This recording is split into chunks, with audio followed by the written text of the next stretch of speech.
How is it going? I'm gonna move over here. This is where I am during the Wind Waker streams. Because where there's like no UI elements, you know. Right then, hello y'all. It is Tuesday, not the normal Wind Waker day. Usually whatever playthrough I'm going through, whatever let's play, whatever you want to call it, I am working my way through. Usually that is Monday. However, there was some issues with Monday's stream, which I will get into as we go through this, which I will get to in a bit. But first, I have some up top things to discuss real fast before we get into the meat of things. Oops. I just noticed the mic, the thing that goes on the mic was a little bit, must have hit it with a blanket or something. Sorry if the sound sounded weird for a second there, but looks right now. All right, let me tell you a few things up top. First off, I got into Bluesky. I'm the Master DS at like the default extension thing. I don't know. I don't understand how that stuff works. I think you can get alternate extensions if you want. Bluesky.social seems perfectly fine to me. I just got in there like a couple hours ago. Followed a whole bunch of people that I sort of went through like my Twitter list, which is kind of out of date anyhow. But I went through that and added as many people as I could find, around about 50, which seems like a fairly decent number of people right out of the bat to have. By the end of Twitter, I was like at 200, and that seemed unmanageable. So like 50 is perfectly good, I guess. A good middle ground maybe. It's a good place to start, I think. And I don't know if I really want to get up to like 100, 200 even. But I don't know, we'll see. I posted a couple times. You can find me if you're in there and follow me. And hey, if I recognize you, maybe I'll follow you back. It'd be interesting to have like more Mario Maker people or like whatever the hell y'all are into who watch my channel. I know a lot of people, obviously, since Mario Maker is my main thing. A lot of my followers are into the Mario Maker as their main thing. But like, obviously I do other things. So whatever y'all are into, maybe I'll follow some of y'all back if y'all are on the thing. I don't know, though. That sounds like it'd get unmanageable fast, don't it? Whatever. We'll cross that bridge when we get to there. You can go follow me. And if I recognize you, maybe I'll follow you back. At this point, that would be my modus operandi, I think. Talk about maybe that a little bit more in detail later, but, my experience so far. But just for now, know that I'm on it. And if you're on it, you can go follow me or whatever. Find some of the things I posted out to that service already. Second, you might notice that there was new Starting Soon music. There is no new break music though, which is unusual. Usually I switch them out as a pair. Thing was, there's a cover of the Banjo-Tooie Atlantis music that was giving me copyright flags every VOD for the last like 4 VODs, and honestly they were getting dismissed once the copyright holder noticed and got on it, and it's like, oh no, yeah, you're right, I don't own the original Banjo-Tooie Atlantis. You're right, but that's an annoying process to have to go through, and it annoys me that algorithms are out there flagging the originals as covers.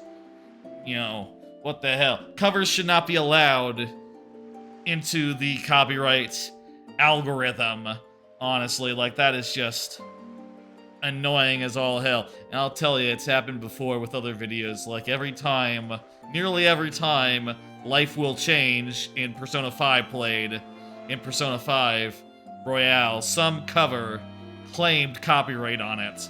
And it was just, like, so fucking annoying. Obviously, again, it gets dismissed because it's gameplay, and it's also the original. But just, I don't want to deal with it. So I switched to a new song that is like also an underwater song, but honestly, a better song, to be fair. Just from a game I've used for starting soon music. Maybe too much, but whatever, who cares? Last thing I want to touch on as far as other stuff goes, Game Pass stream on Thursday.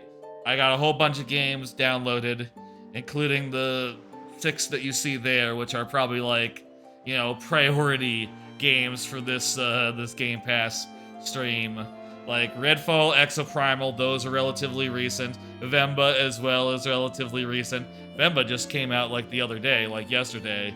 So that was some hell of good timing. I had no idea it was going to be on Game Pass, but that's just very nice. I've heard the words Toem before.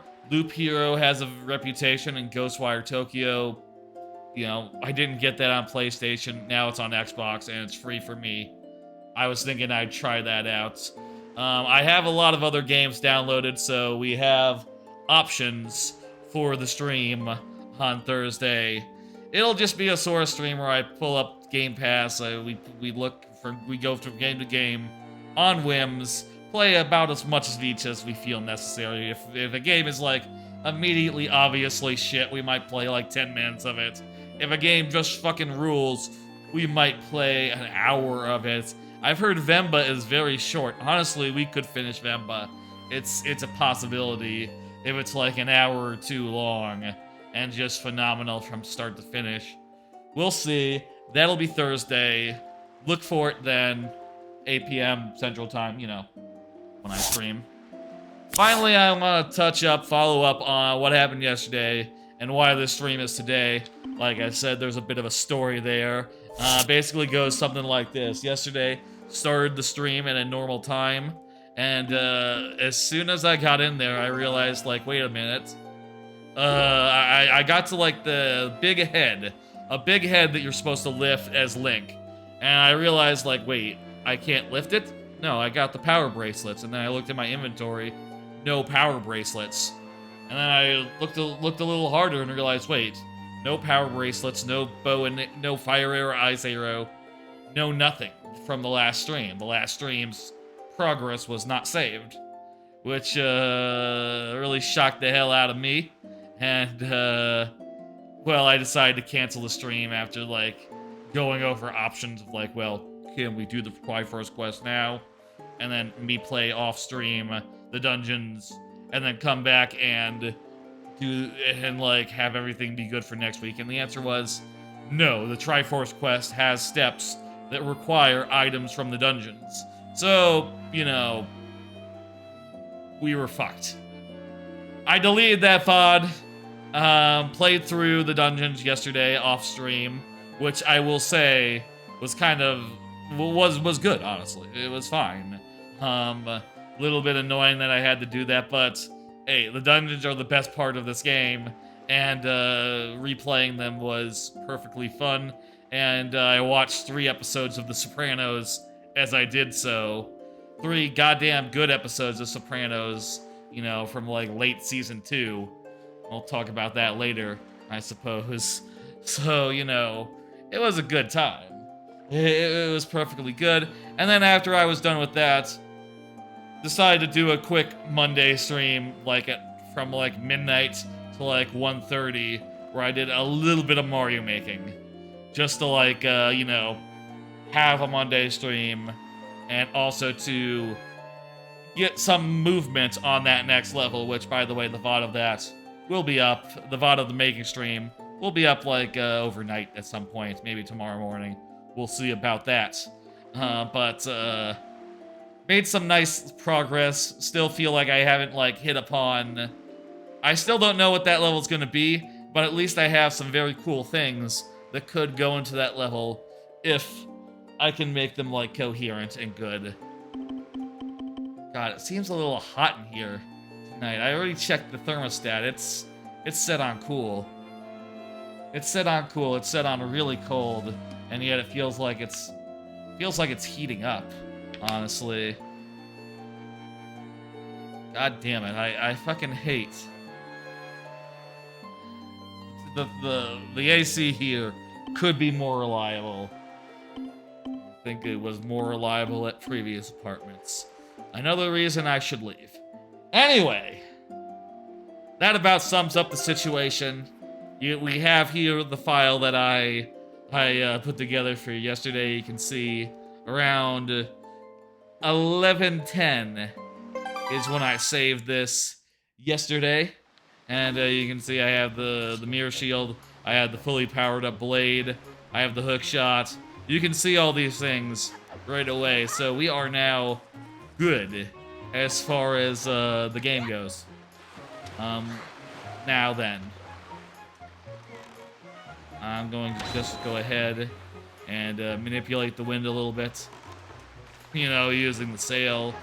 And then we're gonna head to the first of the Triforce Shards, which, by the way, I have a map that I can't show you because it's on the touchscreen.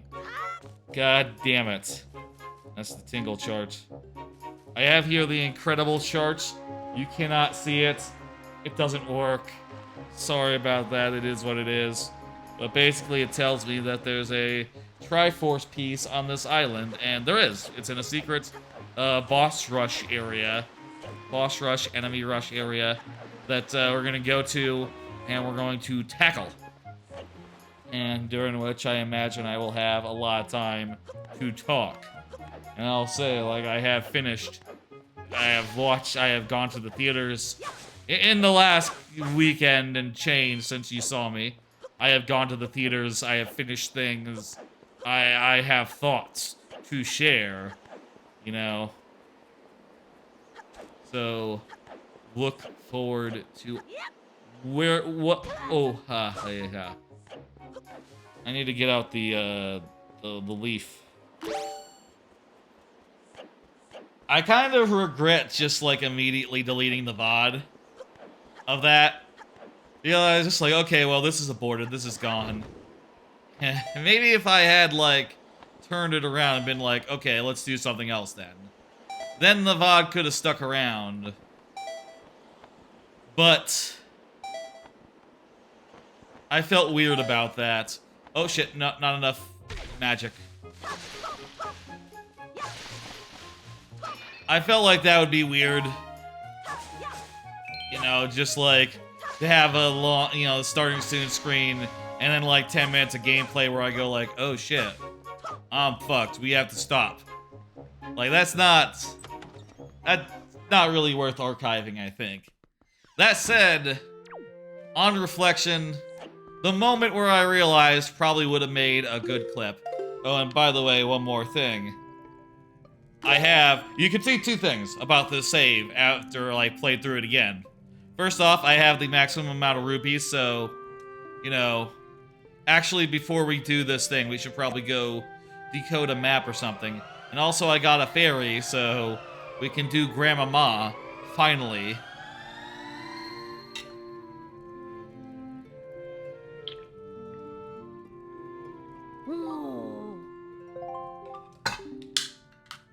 It is me, Grandma Ma. I did heal you, that's right. Yeah, just relax. You know what? You don't have to join me.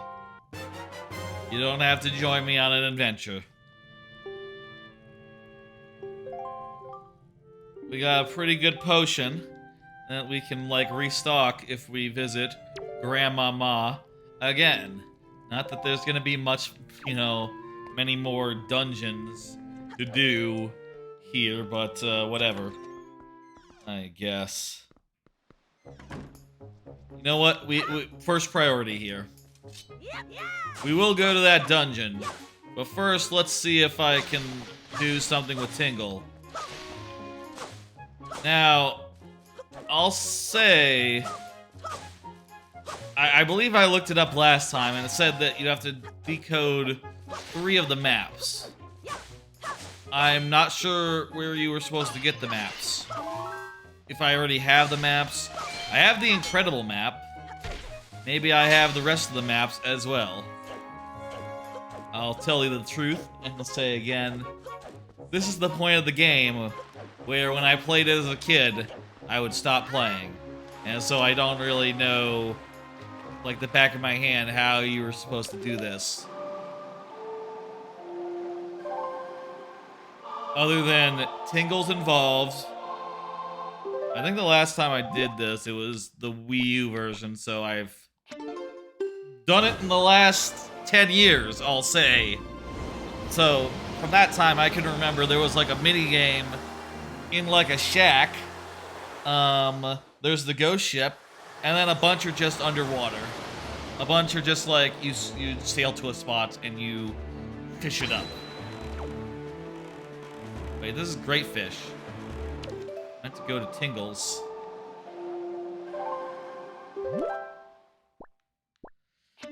Tingle Island.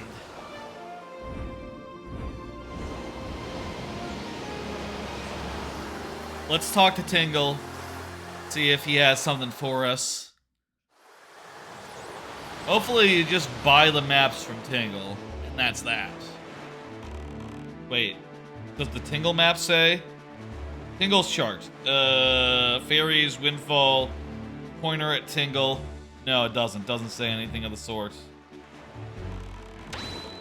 There's like a like text, a scribbled text on the Tingle chart, pointing at like Tingle's Island. Wonder if those are like Hylian symbols, or like katakana that's just really hard to parse. Which one, you know? Y'all can't see it, so, you know. This tower has like moblins carved into it. Hey, buddy.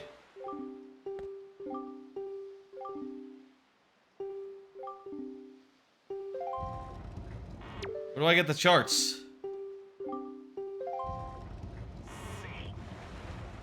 How about the incredible chart? Oh wait, the charts. Okay, the charts are marked on the incredible map, so that's where you get them. We get them. Okay, let's, you know what? First step tonight. We're gonna do the trial thing. The trial hole. Second. First thing, we're gonna go get a bunch of charts. 3 charts, get them decoded, spend our money so that we can get more, you know, for whatever I don't know if we're gonna need more money ever, but it doesn't hurt to, you know, be able to pick up money. Okay, we're in Forest Haven. There should be a chart in the tile northeast. How about a card? Slot the first slam dunk. 4 out of 5. That there is an anime movie, a sort of remake, reimagining of like a really new adaptation of a very old manga that had an anime back in the day that I never saw. Never read the manga either. Was told this was relatively self-contained, and it is relatively self-contained. It's all 3D, which was a little bit worrisome, but like watching the trailers and all. But I'll say, the 3D is like has like a very 2D style to it, and it sort of almost comes off more as impossibly fluid, without much hint of like Uncanny Valley. You know, I'll say it fucking works, and it looked great, and especially when they were doing basketball, which, by the way, it's a basketball anime. While they were doing basketball, it looked fucking great, and the whole movie is basically just one big-ass finals game of basketball, where our, like, 5 main characters are trying to beat their enemies who are like the favorites to win. You know, the national, the 5-time champs. I don't have the rights. was about to say, did my bake bag make the screen gray? But no, it's not that. I don't have the right bait, so I need to go buy some baits. So basically the movie is mostly, I'll say it's mostly just them being really good at basketball and just being like the really, really intense game. But there's also a lot of flashbacks to like, you know, set up the characters and like explain things. And I found these flashbacks that are sort of like threaded throughout the entire movie, right? The entire game is sort of like, they're like interspersed in there. I thought the flashbacks really interrupted the flow of the game, really prevented you from getting into a good rhythm, you know. And a lot of them are just like, you know, basically the main character, he had a very sad childhood. His older brother died as a kid, and he's very sad about that. And that's like a good 40% of the movie. All this stuff about the main baller's past, and you know how he came to be very good at basketball because he wanted to be like his bro, you know, before he died, his older brother before he died. Which is, you know, I'll say it's not bad stuff. It's just like, you know, when you're just wanting to see like, okay, we're in the second half of the game.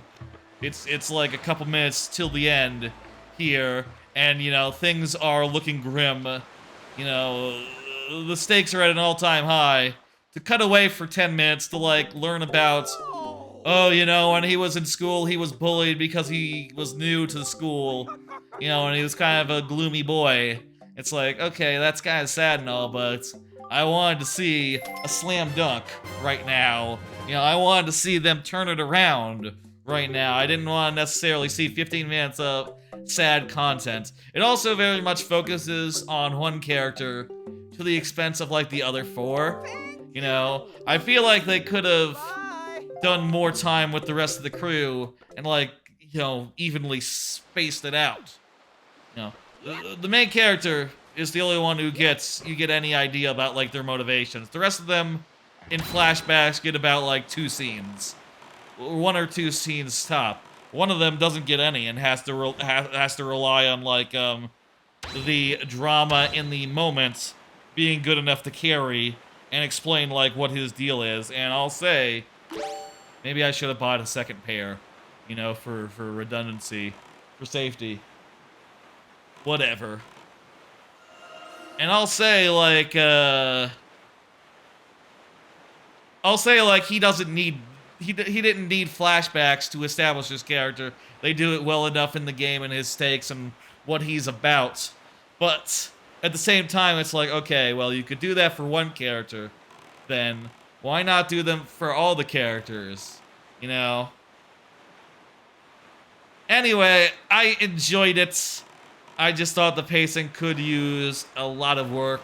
And, you know, it was sort of awkward threading the narrative of like the backstory all the way through a very intense game where it's just incredible stakes, incredible action, you know, a very compelling game of basketball to where you can see like, oh, you know, you can see why this original inspired a lot of those what came after it, like Kuriko's basketball and you know, other such sports anime. The mailbox.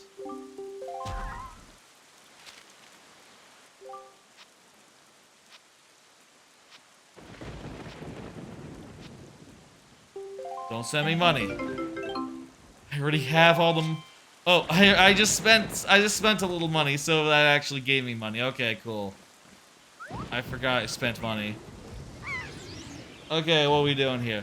Anyway, would have been a 5 out of 5, but there were so many parts where I was sort of just like waiting for the action to start again, where unfortunately I feel like it's more of a 4. But the basketball parts were extremely good, and I didn't hate the flashbacks. They were just sort of, you know, in the way of the pacing. You know, they just sort of hurt the pacing, I felt. Shit. Unless I can do this. Can I do this?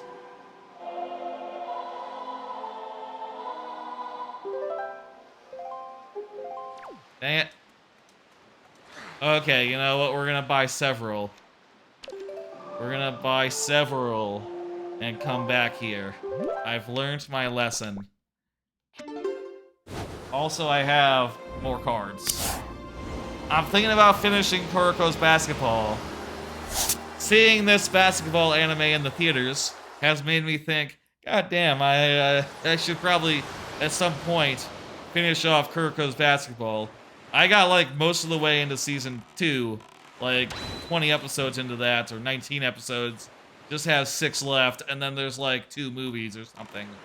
But I should definitely, like, find the time to finish that off and get through it. I'll say that Kuroko's brand of basketball, where it seems like, you know, each team kind of has, like, one superstar character, and then the rest of the people are just, like, almost filler, you know, there's not really as much to them. You know, there's not really that much, like, compelling about, like, their style of the sport or, like, how they do. I prefer the sports animes where it's instead that, we're gonna get, like, 5, actually. Fuck it. Actually, I think that might have been 6, but that's fine, too. I filled up my bag. My bag with the pears. Let's go.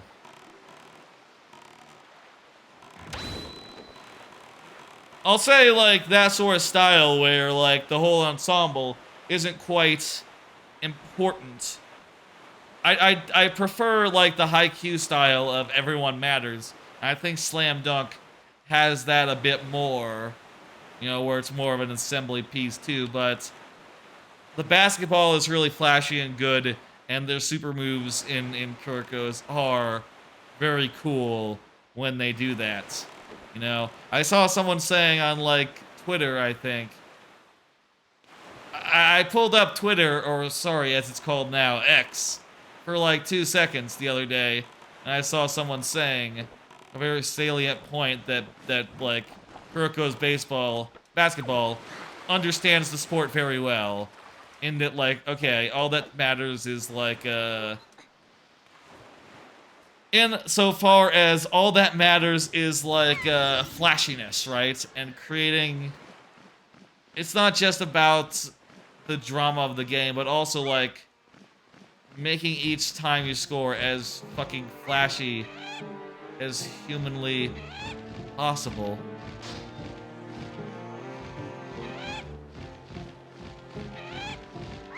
So do we have to get these all in one? Also, why does sometimes when we hit them, they don't turn yellow? Maybe we really just have to, like, hit them head on, you know? Really just, like, rub our nose on it. Anyway, that is something that I'm thinking about now. I'm in the mood for more basketball sports anime. Specifically Kuroko's basketball. I don't have any interest, I think, in the other basketball animes. And I'll say, like, for me, I'm always, like, more interested in, like, the newer stuff. So, like, the older, like, Slam Dunk doesn't really interest me. Nor does, there was another show, like a season, like a year ago, that was, like, basic premise was there was a bunch of delinquents, and they had taken over the basketball club, except that, the main character, he wanted to, like, take it back and make it into a real thing again. And, it was a very weirdly horny show. You know, I'm not interested in revisiting that one. Just Kuroko's. Finish that off. Get that taken care of, and that would be great. It's Weird that you play the Song of Wind here. Eh.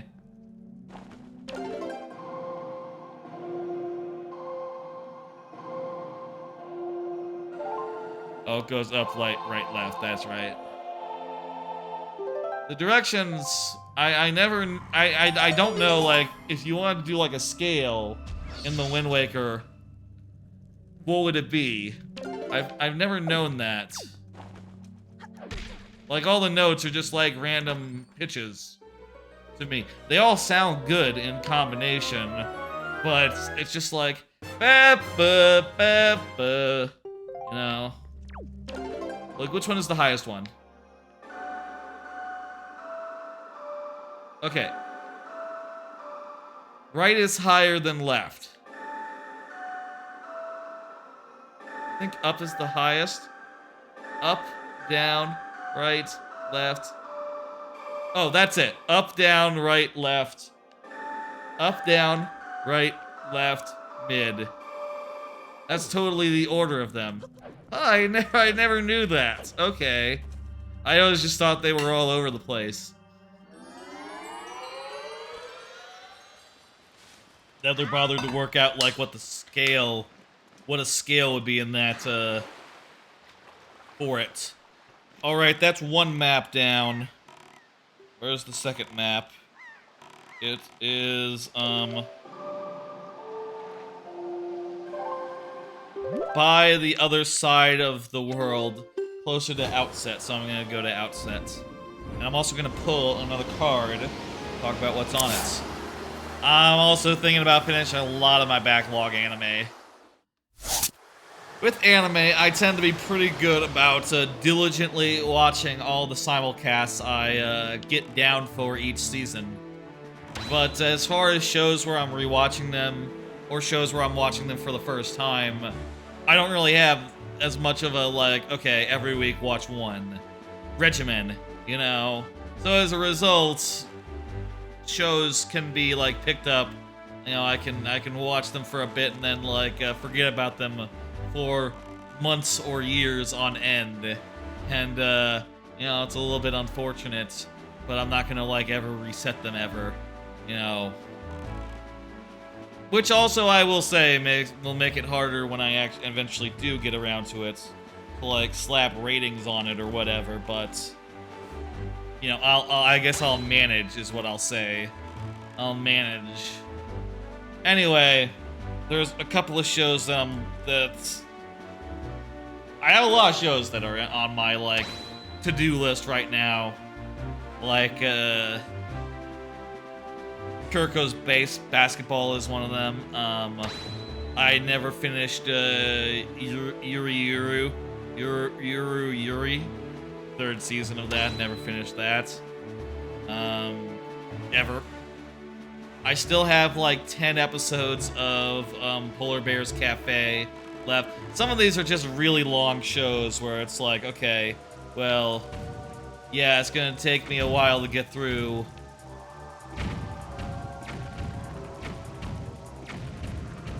It's gonna take me a while to get through. It's gonna take me a while to get through, like, 50 episodes of content. And, you know, if it's after, like, 40 episodes I stall out and, like, stop for a while, like, that's, to me, understandable. There's also a number of series where, like, I rewatched the season 1, but I haven't found time for season 2, like, Uma Musume. Still haven't gotten around to season 2, and I'll say Uma Musume is fantastic, and, like, I've really been looking forward to it, but also, you know, it's so good. It's hard for me to just do an episode of it, you know. Also, My Teenage Romance Snafu has been in that state. With that one, a lot of it is that the second season does not exist on any streaming services for some reason. So it's sort of more of a hassle to, you know, watch the episodes. You know, it's sort of more of a hassle. But, you know, I can still manage it. It's just that finding time for it is hard. And I also have another number of anime where, you know, it's not that I've really stalled that much. Just either I'm in the last episodes and I just need to, like, commit to finishing it. You know, part of me is like, okay, well, I don't want to finish it quite yet. You know, part of me is like, when I finish it, I'm gonna have to, like, write a new review, as I do on AniList. I like to write reviews for the anime I finish, and if I don't have time to write a review, or I don't have the right headspace, I'm not gonna finish it. Like, Ayura is on the last episode. It's like a minute and a half. It's like 2 minutes of content. But, like, I'd really just taken my time and getting around to it because, you know, I'd have, you know, I'd only be watching for like 2 minutes, but then I would have to spend some time writing a thing, which would take more like 10 minutes, maybe. You know, more time, relative. But I really ought to finish more things that I start as far as those backlog animes go. And I would, I'll say I'd really like to. And I will try. Okay, we've gone inside, we did some boat combat. Now we can do Wind Song again. Getting some money.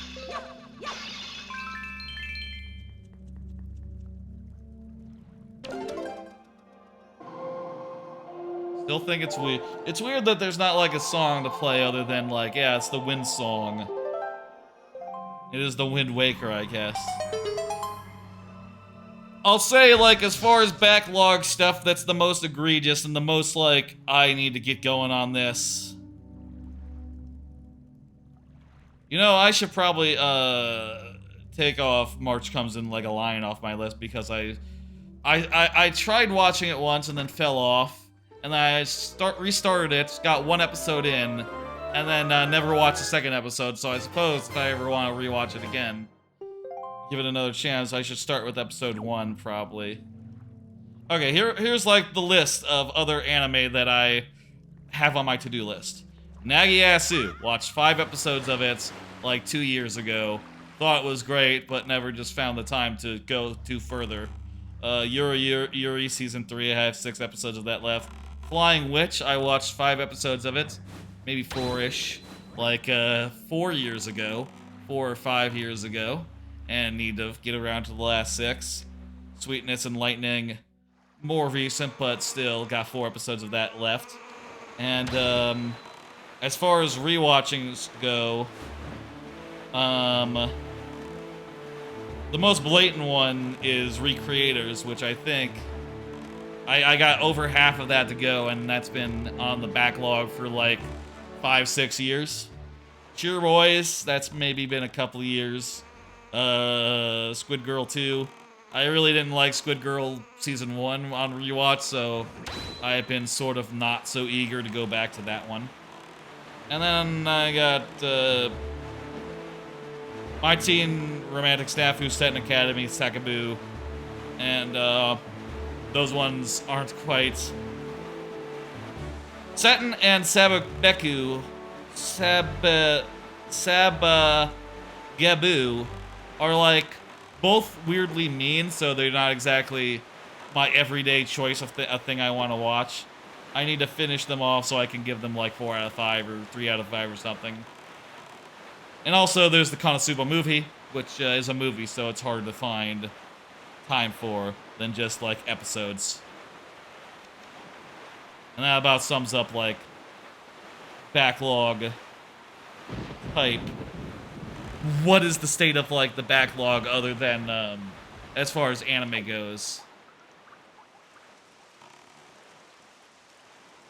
And I'll say I keep on, I do finish things, you know? I believe the thing is here. Yes.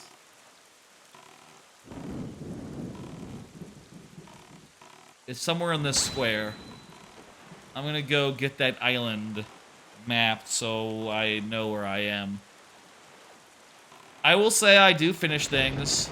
And when I do finish things, I like to let myself start a thing. But the thing is, you know, that just means you have a constant roll of new shows coming on and new shows that rewatches that are stopping. But it's not like I back for forever. I start something new, and it's just I mean, it makes me happy, but it does make it so that there are some things just never getting finished. You know, sometimes if I have a lot of time in a night, I'll be like, okay, I'm gonna watch like 3 episodes of a thing. I'm gonna watch, okay, let's do like 2 episodes. And I really want to watch after I watch the other 2. Ooh, and then I'll watch a 4th one. The other one I really want to watch. But I'll only do that after watching a couple of them that have just been on the backlog for too long for, like, reasons. And I know, like, part of the reason is probably that, like, okay, you know, you don't want to watch it quite so much as other things, you know? It's like with a game backlog, right? Like, there are some games that I just never find time for. And there's other games like, say, Pikmin 4, Tears of the Kingdom, where just immediately I have all the time in the world, and within a week, I've done 30, 40 hours of it, and it's done, you know? Just a difference in quality, I guess, you know? Oh. Like a cave for a boat. It's a boat cave.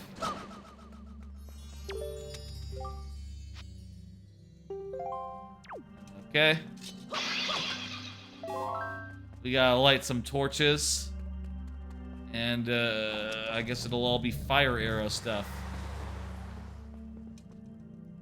Let's conserve. And do them one by one. Oh, I guess I could just, like, wait until I pull an arrow.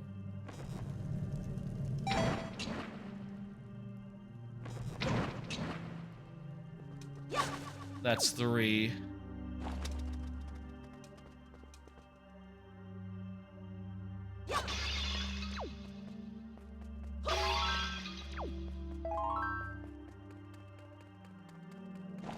Doing more stuff with, like, sunken ships and shit would have been a cool idea. You know. I bet you. They said for this game, I mentioned it on previous episodes, I've heard that there was, like, 2 dungeons they cut. I bet you one of them was, like, a boat of some kind. Like, either the ghost ship, but, like, more fleshed out in the way that, like, the ship in, not Twilight Princess, Skyward Sword is fleshed out. More like that boat. Or maybe something more of like a sunken ship type deal, I guess. I don't know. Anyway, point is, I doubt that this is the original plan. Which is kind of a shame if you think about it, because as the series goes on, more areas like this become the original plan. And it's like, oh, you know, we'll do like 8 dungeons, 9 dungeons, you know, a large amount of dungeons. But also between each dungeon will be a lot of you going to a place and doing like a thing, you know, that's not as good. I think that was a shrewd decision, and I'm glad that in more recent games they realized, like, oh, we should make it so that the things we're doing are good. Like, that would be a good idea. What? Huh?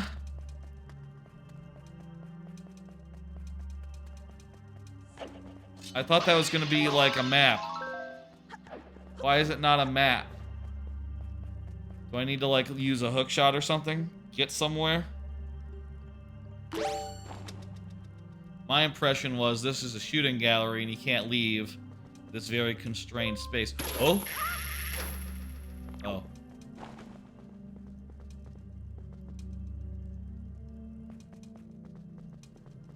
Case in point, I don't think you can, like... Wait. Yeah, I can't reach that. And... yeah, you can't get up there. I thought, based on the map, this is where we had to go. I'll tell you what the incredible chart is pointing at. It's pointing at the map is pointing at a boat. It's like a ship on this square. And down there is a whole ship area that looks exactly like where the map is. So I'm confused. What the fuck? Where's my goddamn map?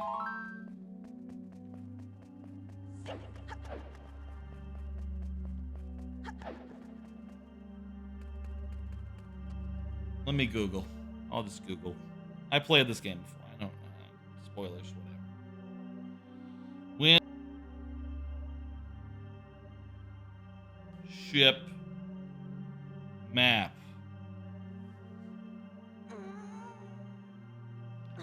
Needle Rock. Okay, Needle Rock Isle.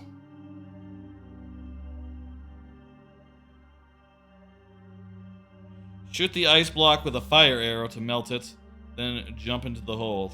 Oh.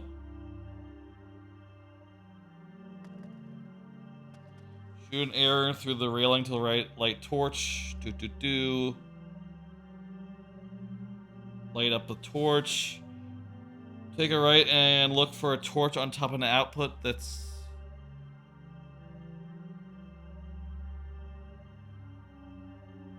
Okay, so that gives you 100 rupee.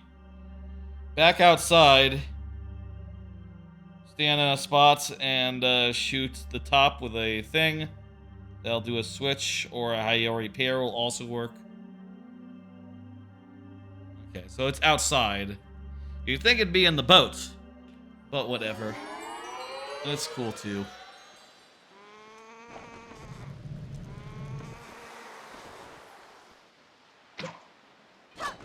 Yeah, let's use a pair. Still got loads of them.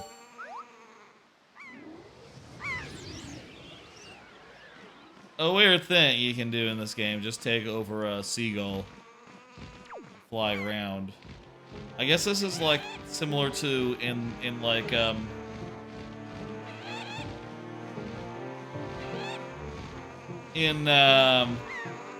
Skyward Sword. There's the whole like little beetle that you fly around. Like this is kind of the same idea, actually, if you think about it. What the fuck?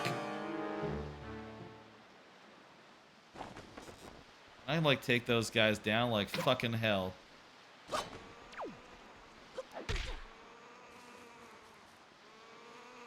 Another fucking wheel repair. That thing is really high up.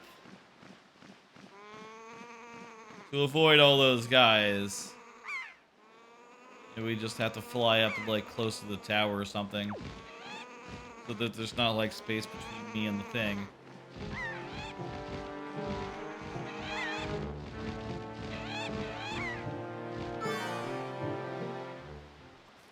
Okay, let's try to shoot it with a fucking arrow.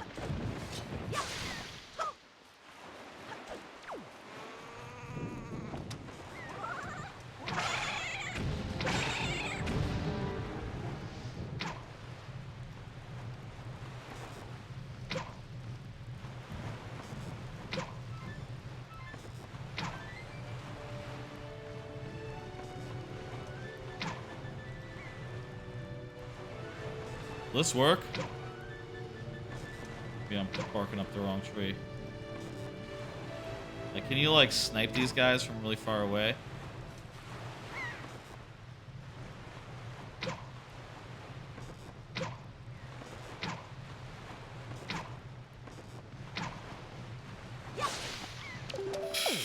Let's try another pair. Fuck it, I'll rise far away from the thing and make it so I only engage as I'm going in for the bop. Well, you can't always flap, but I guess that's birds for you. They have stamina. Okay, it's looking good. Hey, buddies.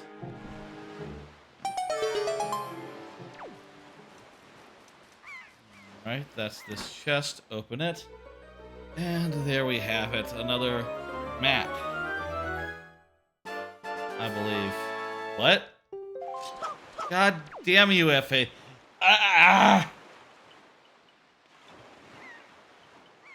Scroll, scroll, scroll.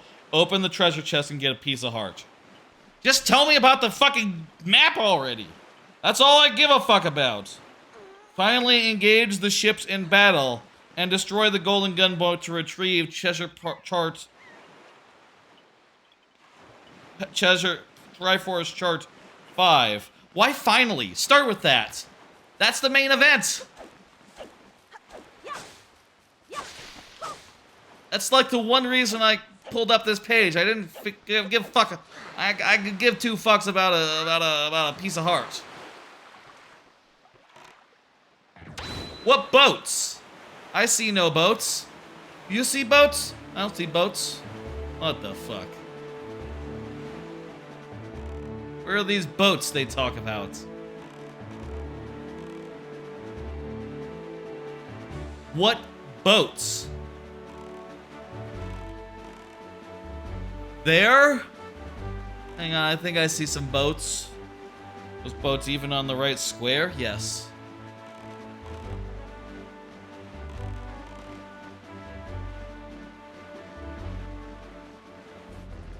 Some way to represent a gunboat.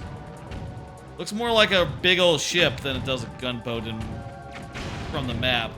Again, I know y'all can't see that, but trust me. I think it looks more like a regular ship than like a fancy guy boat.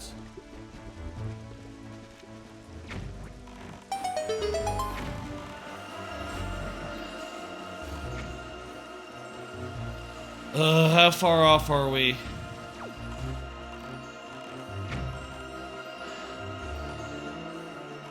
Tell you what, let's take care of this fucker.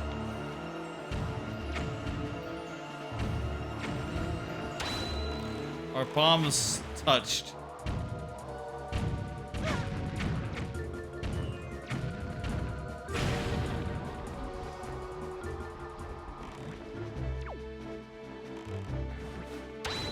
Okay. Middle of like that big splooch. Like right here.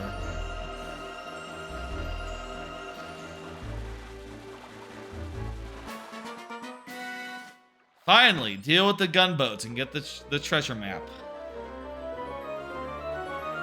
Let's decode those. And I think let's decipher these. And then step 2 will be to do the Labyrinth one. That'll be the next Triforce thing that's on our Triforce agenda here. I'll let you know when we're going into that. I mean, I'll say. Also on the VOD, the timestamp will be, like, marked. This is not hits.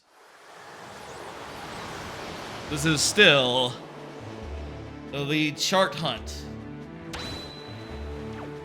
Distinct from the other part of it. Where I get, like, actual chunks of Triforce. Maybe we end on, like, I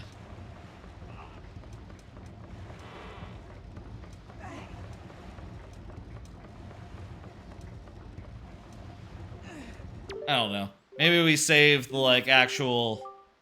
Well, we'll see. I don't know. Alright. Hello. Yes, yes. Yes, please.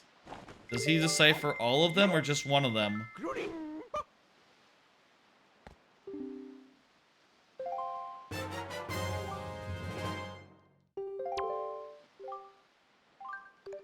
Wow, that's...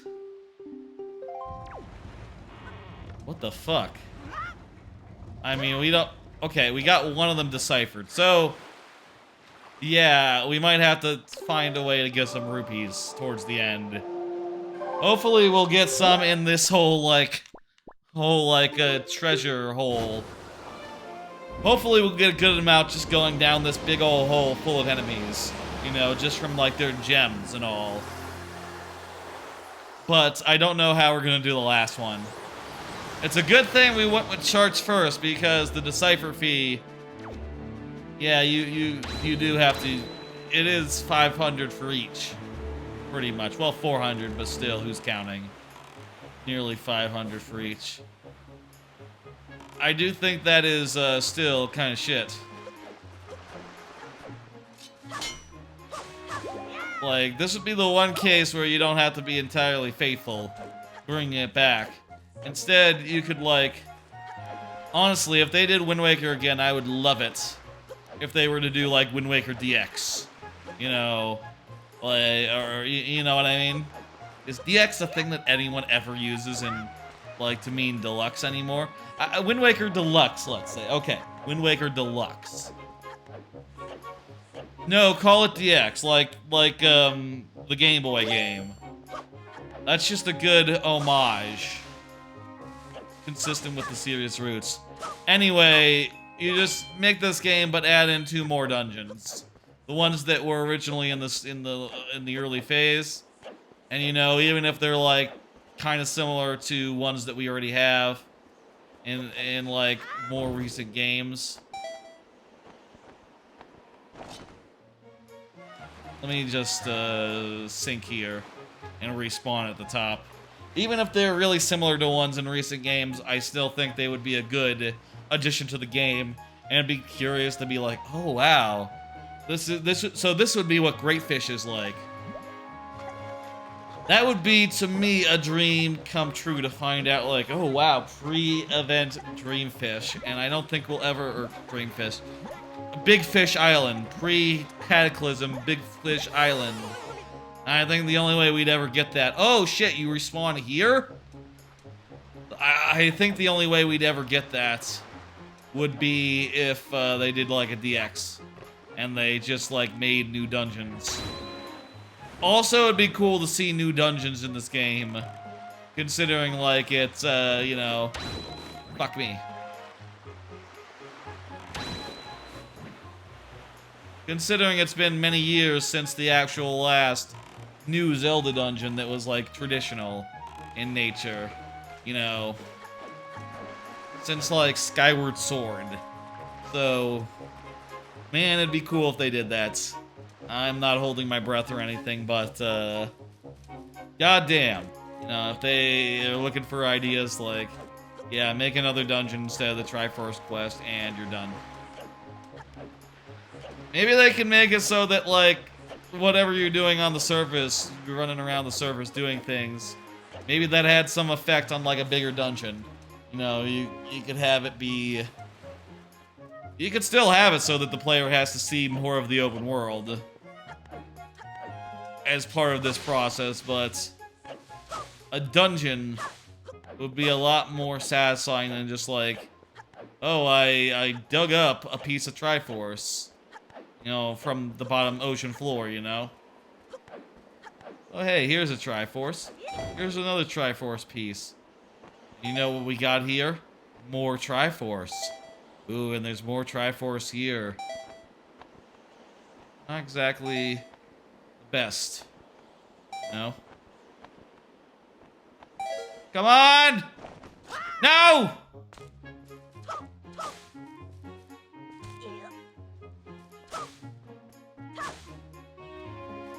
Link's even looking at it, going like, God damn.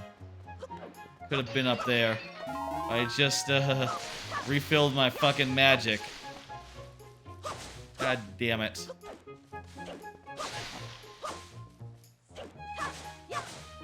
Hey, how about another card?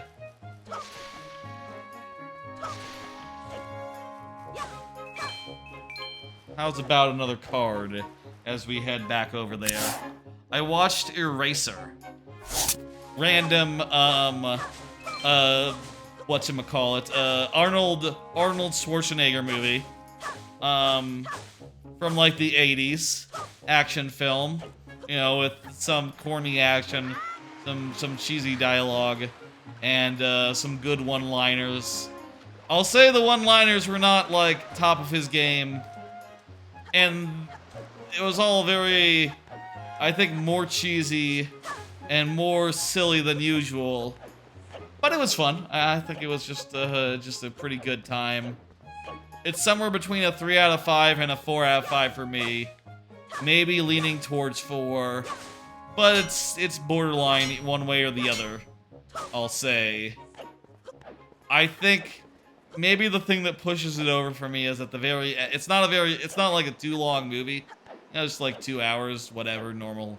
I guess that was like normal length back then. It's not that long. And it does end with, I think, a really good one-liner. Which is, I'll say it without any context. He had to catch a train. That's what the one-liner is. And it's a pretty good one, I thought.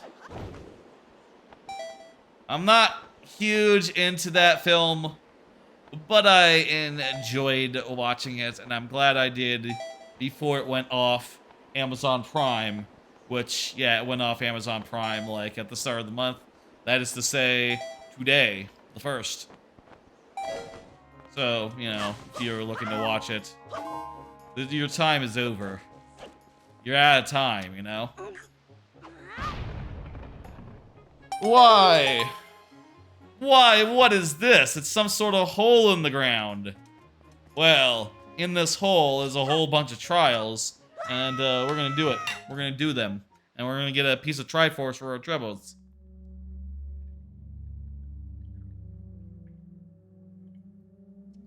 I think originally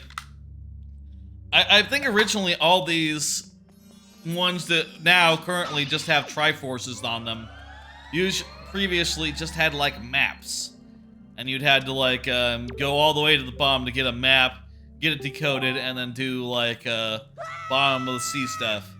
At the very least, I guess all these are now the stuff that's not, you know, repetitive so much, you know. You have to actually go a place and do a thing, and then you get a thing. You know, and do a unique thing, rather than the same thing in multiple places. Which is an improvement. Wait, did these guys not give money? Did these guys not leave any money in their corpses? Those guys didn't die and leave money. I'm a little worried about our financial prospects, considering we do have to decode 2 more motherfucking maps. And also wishing, well, I was thinking at a certain point off stream, like, oh shit, I got 500. Should I do something to, like, you know, spend it or something, or get like a map decoded? I would have to have done more than I wanted to off stream though for that, so, you know, it just didn't really pan out, didn't really work.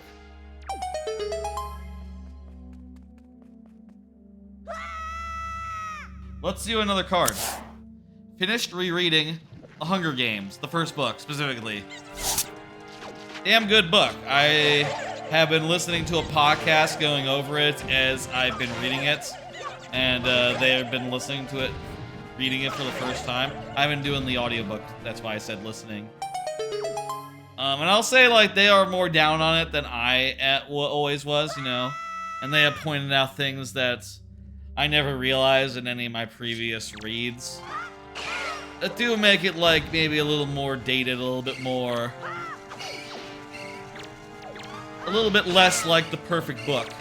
But also, I feel like all their criticisms, which include stuff like, oh, you know, despite this being a battle royale about, like, 24 kids, very few of them are characterized.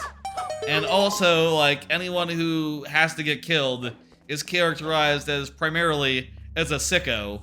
So you don't have to really, like, you know, worry too much about the moral quandaries of kids killing kids, which feels like it defeats the purpose a little. But I'll say that I remember the second book being a lot better on that. You know, definitely, like, introducing more characters, more of the characters before the event, and having all of them be like really interesting, good characters who you care about, and you know, it's compelling to see how the games goes because of that.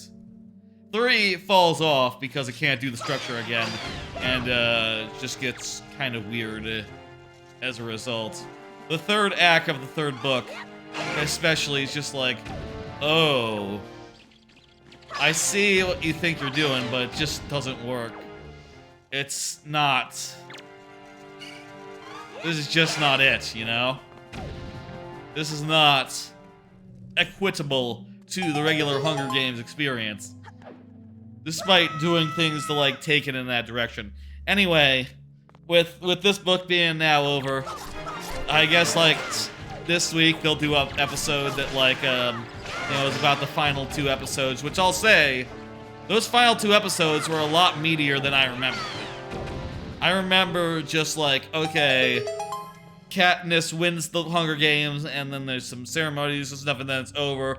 But no, there's a lot of drama in that last 2 episodes that is quote-unquote post-game, and a lot of stuff that's just like sets up stuff from the second book, which, you know, I was surprised to see get started this early. Anyway, looking forward to starting the second book. I will be doing that as they do, you know, on the podcast I'm listening to that's going over these series. I think they're gonna go on to the second book. They said recently, like, oh yeah, we've been told the second book has more of what we're looking for, which, okay, sign me up. You know, it sounds like they're gonna go right on to the second book, which I'm looking forward to. I'll start reading that this week. This is very Pit of 100 Trials. Even has like, okay, you can keep on going down, and here's a point where you get some treasure, some money, and then here's a way out if you want it. Otherwise, keep on going, and if you die, you die. Very Pit of 100 Trials. I don't think there's literally 100 of them, though. Which came first? TTYD or this game? I think they were, like, pretty close. It's probably... You know what? Either way, it's probably had their ideas independently, and you know, were compared. Surprised when they compared notes. Maybe. I'll say like TTYD seems more natural. The structure of it, where it just feels like, yeah, it could just be a bunch of holes. The fact that there's like safe floors is kind of a surprise. Now, you may ask, well, it seems like you finished a lot, watched a lot over the last few days. Is there anything else? I think there's one more thing. Yes, I finished Humanity. The PlayStation game, what's like sort of a Lemming-style game, puzzle game, where you like corral a horde, a mass of humans around to solve puzzles, mostly. I will say... Since I finished, like, Tears of the Kingdom and Pikmin, doing more stuff like this, getting back to the stuff that I've, you know, not gotten through in that same time, was on the agenda, so Sunday day, I spent a bunch of time just, like, plowing through it. And I'll say I did have to force myself to get through that last third. I'll say this about the last third. I don't want to get too much into spoilers, but I'll say... I didn't like the last third very much at all. Feel like the last third sort of forgoes some of the, like, puzzle elements in favor of, like, mediocre RTS bits that are just, like, mediocre. They feel like driven by RNG, and also if you end up failing them, you have to reset, and that is always a pain in the ass. Even in the game at the starts, it has that thing where, like, okay, I know the solution, but it's gonna take me a minute to, like, get it in, like, to execute on it. And if I fuck it up, it's just fucked, you know?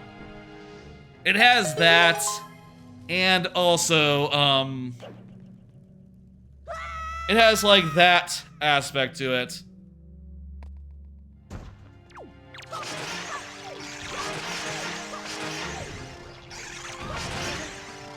Jeez, these guys just died in one hit of the sword, huh? Sword's pretty powerful.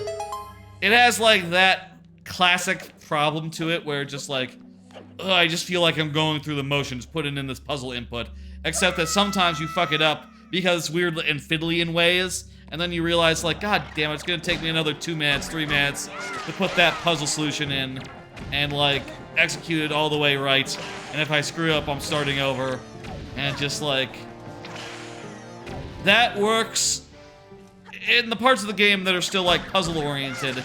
That's still fine because like, okay, well at least the puzzles are interesting to figure out, even if once I do figure it out, it can be tedious to put in an entry. When it starts doing things that aren't puzzles, but instead just like, okay, I take some guys, I move them over here, and maybe they get killed, maybe something else gets killed. That all sucks. That all starts to suck the joy out of it. I'll say this, little late game abilities. No, I don't.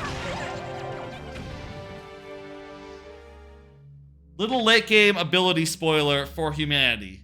There's a point at which you get the ability to just like tell humans to follow you, rather than setting up like individual like turn left, turn right, jump commands. And I think that's sort of the nadir of the game when they start doing that, and it just becomes like, okay, round up all the people and walk onto that platform and just stand in place for a while as that platform moves across, and sort of move your humans around so they don't fall off.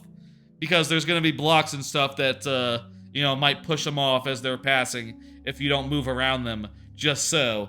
And that's like a 2-minute thing. That's just like the worst auto-scroller you ever saw. And I failed that thing like 5 or 6 times, and it's fucking sucked each time. And I was just sitting there going like, god damn it. I didn't even see the guys who had died, but apparently enough died where I can't finish it anymore, so fuck me, I guess. And there was a lot more shit like that to come that, you know, made it like a rough time at getting through the back half, the back third of that game. Still, I think I come out at a 4 out of 5. I will say I'm not gonna like put in a review of that because, you know, I got this backlogged, but I'm sort of backlogged on my backlog. Backlogged is a site where you can review games and like, you know, fill out your collection. The thing is, I'm really behind on that. I got, I want to put in all the games I've ever played, and I'm only up to like 2018 or so. So, what, like 5 years to go? Still, hey, most of the years are done, I guess. I just have to, you know, get back into that rhythm. Start finding enough time to write 5 reviews a day, and they'll be done before you know it, you know? And then I can just review games as I finish them, as I used to do. Long, long ago. Been a while since I started doing the whole migration. Used to have my reviews on Giant Bomb in the list feature, but started moving them over like a 1.5 years ago, and sort of been start and stop on that, so it's taken a while. Also need to think, I'm thinking about finishing other new games. I've mentioned their names before. Diablo 4. Still have to do that one, I guess. There's Diablo 4, there's Star Wars Fallen Jedi Order, the second one, you know, the sequel. There's Like a Dragon, Ishin. That one's probably pretty good, looking forward to, like, playing more of that game. Alright, now we have enough for a second map. That is good. Definitely need to take the time to handle that. I remember there being a glitch where you can, like, sort of like,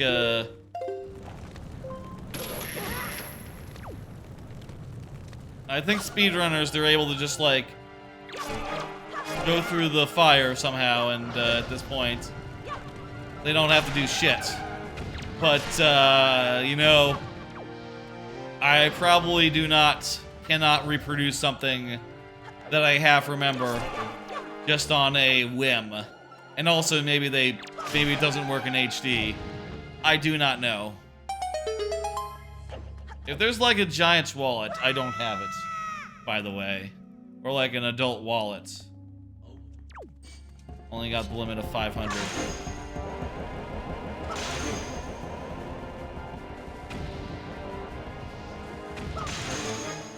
Cool, got them both in one. Fantastic. How about another card? Did you hear about Top Thrill 2? What is that, you might ask? Well, at Cedar Point, which I've never been to, but I want to go to once they reopen this this little ride here. They used to have a ride called Top Thrill Dragster. That's been closed for a while. There's been a bunch of rumors about what they're doing with it. And, well, those rumors have finally come to fruition. They have announced the plans going forward. And they are just what I said. Top Thrill 2 is the name of the new coaster, which I'll say is a very bad name for a coaster. I have an image here of the new layout. Previously, it was just a coaster that went up on a really fast acceleration and went over a big top hat and like one of the biggest in the world, basically, and then came down, and that was that.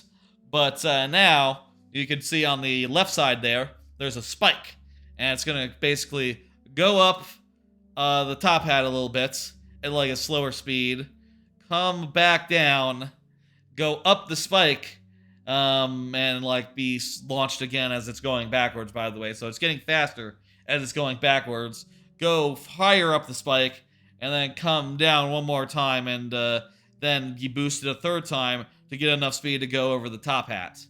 And then that. So basically it sounds like a much longer and much more substantial ride. So where it uses a swing launch, or as they're calling it, a rollback and 3 launches. 3 launches including a rollback. I think like this other image you can see there. Yes, it launches forward, everyone gets a rollback, then you accelerate into the 420-foot tall turn, you know, top hat, and down into a 270-degree spiral. So you're going to spiral around on the way down, basically, which is pretty cool. I'll say, once they open it, I definitely want to go to Cedar Point. That's on my list of parks I want to pay a visit to. That'll be real good come, like, come whenever it opens. Looking forward to that next year, I guess. I do also want to go to Japan sometime next year. And that'll probably be like towards the end of the year. So maybe Cedar Point. First part of the year? No. Whenever, I guess it's dependent on whenever it opens. So if it opens like late enough where I can't do it next year, maybe I'll do it the year after. But in any case, once it's open, I'll be interested in like taking a trip over there and checking out that park for the first time. You know, I've heard it's the roller coaster capital of the world, or at least of the United States. I don't know if of the world. You know, we claim things in America, you know, being the world champions by default, but I don't know, could be of the world.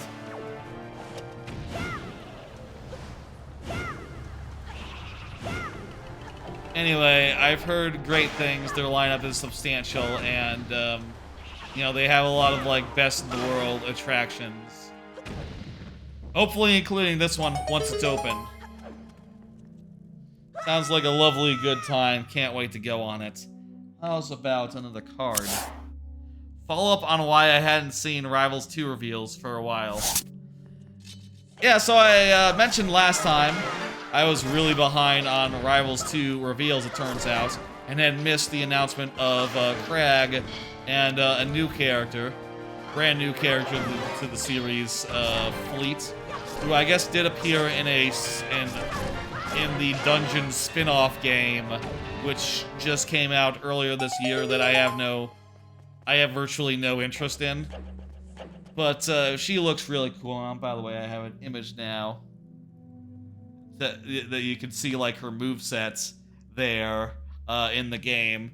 Has a really good look, a really good like 3D but like faux 2D stylized look. The game does. Looks beautiful in motion. I'm looking, and apparently also I'll say next Friday there's another reveal of a new character. So like, you know, on Friday's stream, I guess I'll talk about that as well. That'd be fun. She seems cool. A bow and arrow character is sort of a niche in the base cast of Rivals of Aether that Rivals of Aether 1 never had, and putting that in Rivals of Aether 2 seems like a damn good idea. One thing that I think that's really interesting about her is you can sort of see here, right? There's more specials than just 4. You know, there's these other specials that you can see. You know, in addition to forward, down, up, and neutral. There's also P special, L special, and G special. And I'll tell you what those are. That's Pummel special, a special that happens when you're pummeling, you know, when you grab someone.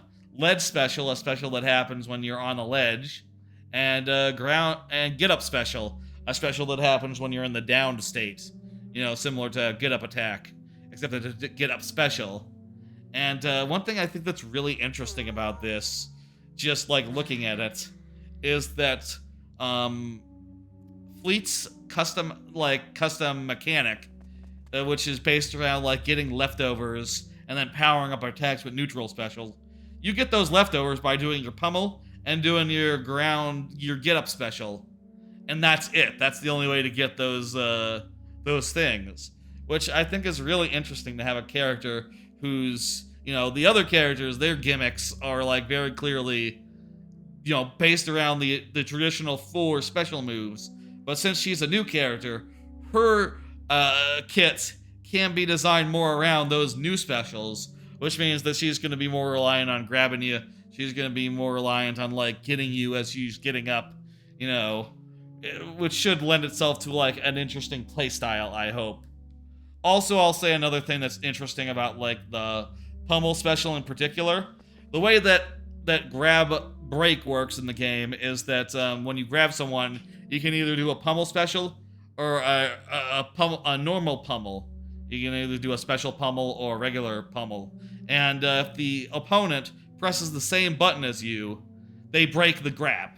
So if they hit A and you also hit A, you know, if they go for a normal and you go for a normal, they break out. If they go for a special and you go for a special, they break out. And it's just that turns like the grab pummel thing into a neat guessing game. And you could also just like throw them without pummeling, which is also cool, I think. I prefer that vastly to the smash system of just mash your ass off or get in like your 3 free hits and you know, just go into like whatever throw you feel like at that point. You know, your courtesy 3 hits that they can't break out of, and then just very quickly go into a actual throw. You know, that's all very reasonable. Anyway, I'll say the reason why I was really behind time was that I was keeping up very much on the Twitter, right? I followed enough creators like Dan, you know, the main guy, Dan F, the guy who's behind Rivals of Aether, the main honcho, etc. Followed him, so whenever he had something to say, I would see it. But more recently, I haven't been on Twitter. And as a result, I've just missed all those announcements. I think I also follow Rivals of Aether on Twitter also, so I would have seen, you know, maybe in multiple places. Since I haven't been on Twitter, I've just been out of the loop as far as that goes, and, you know, even if I do occasionally look at Reddit and,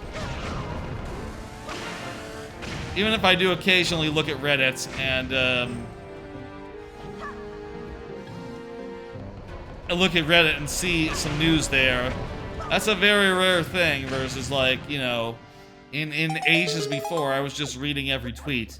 So, you know, nothing would get past me unless I read it and just didn't absorb it, just like in one eye, out the back of my head, you know. I wonder if with Blue Sky, if I'll get back to that, you know, just being more on top of what people are saying, you know, outside of Discords. I suppose also if I just had like a Discord that was more into Rivals 2, would have saw that news much earlier, but, you know, hey, I don't have that so much. More people should play Rivals 2, I'll say that. Or Rivals 1 even. Fantastic workshop. People should play that one as well.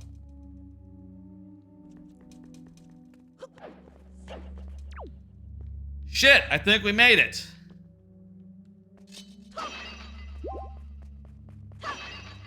That was pretty good. I didn't bring a fairy or anything because I didn't think before going in that hole. So I'm glad we made it all the way.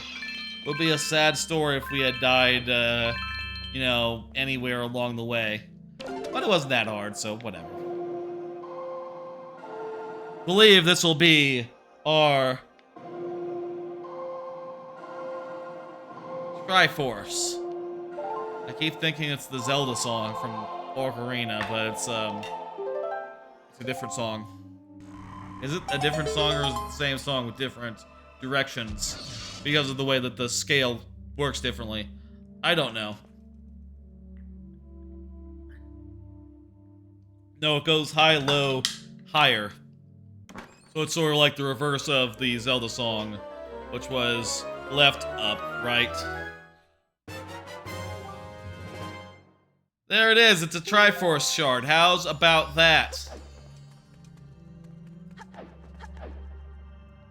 Wait! There's totally something behind that, that statue. But I went into the wrong light. I went into the light that, didn't translate in me doing a thing. Whatever. You know what? We got the Triforce piece. That's all that matters. What the fuck was behind that? I don't know. What are we doing next? I don't know. Let's get another one of the maps translated for one. And then we'll play it by ear, I guess. Let's go, what's the word? Let's go impose on Tingle. Oh! Card. Bam, another card. Follow up on HEB Sushi. Talked about HEB, brand new grocery store in the DFW area that's been expanding, apparently. It's like apparently the main, I've heard it's the main grocery store in like parts of Texas, south of like, you know, where I am in DFW area. But now they're expanding into DFW and goddamn, they seem like a pretty impressive store. A pretty impressive grocery store. I can see why they're so dominant. And, you know, I could see in 10 years just, you know, being surrounded by them in the same way that, like, you know, a Tom Thumb or, like, an Albertsons are ubiquitous.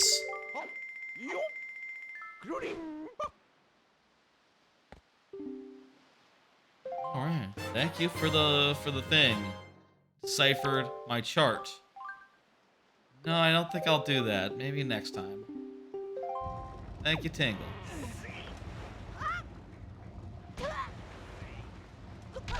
So, mentioned last time that I got some sushi, put it in the fridge for a day, and then tried to eat it and it was pretty unpalatable. So they have like a fresh sushi stand where you can even get the chef to make you like custom sushi, and it's all fresh and shit. And I was really impressed by this, but I didn't really enjoy the sushi that much since I put it in the fridge and let it just get like really unnaturally cold. Unfortunately, I guess I should have eaten it fresh before it had been like frozen, you know, cooled to very chill temperatures. The rice was just so unpalatable after a night in the fridge, it turned out. And I heard, I was actually like, over the weekend, I hung out a bit with my folks. And, hung out a bit with my folks, and where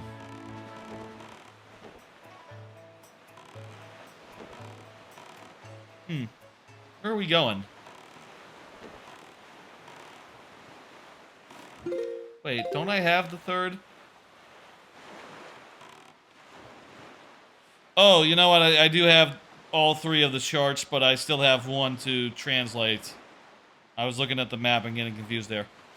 Went over to my folks, and my sister showed up, and you know, her husband, and we talked a bit about Heb, and he told me about the stuff I just told you about it being like dominant in like south of DFW. He says in like Austin, it's like the main one, and that you know, he's had them, or he used to live in Austin, and he saw them around there for like the last 20 years or so.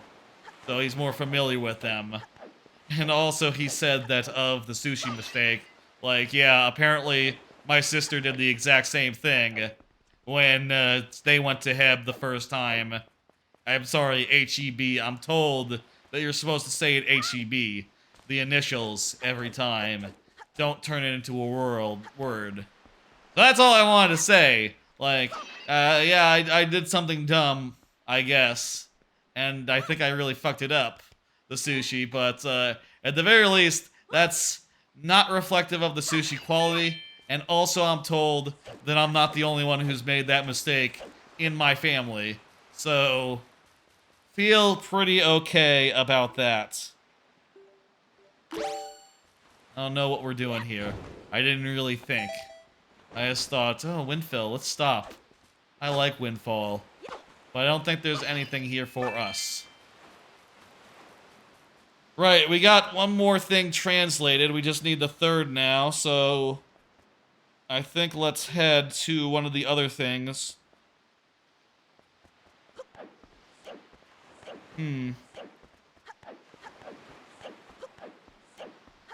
There's the here's what's available to us right now. There's the ghost ship, which I don't remember how you're supposed to find it. Feel like there's another chart that'll tell you like where the ghost ship goes, which I don't know that I have. I don't see where you get it. I don't see where you get it. There are lots of more places to go. Where's my boat? Find my boat. I will say also of Heb, I haven't really been eating a lot of the stuff that I got there that's just from there. Like, a lot of the pre-made food requires you to put it in the oven. So, that's a lot more work than I want to do, like, before a stream, or, like, on a Sunday afternoon, you know, or whatever. Kind of an unfortunate thing about it is just like, yeah, okay, that requires more work. The only time I might do it is maybe tomorrow, when I'm not doing a stream, and also it's a weekday night, you know. Like, yeah, I might throw something in the oven for 20 minutes. I could see that happening.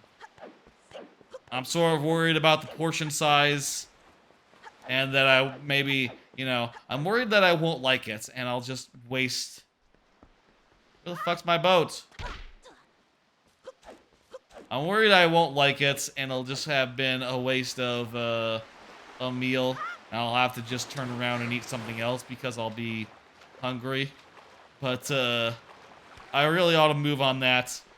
You know, all that is taking up space in my fridge and my freezer. My freezer is pretty fucking packed. I really need to eat more freezer food, free up some damn room, and also maybe stop buying, like, ice cream until I'm out. Where the fuck's my boat?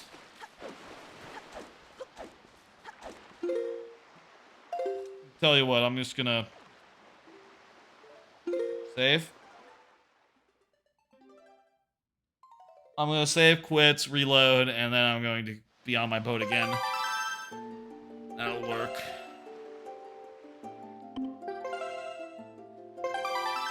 We got one piece of the Triforce. Let's go for a second one And I'm gonna go to the...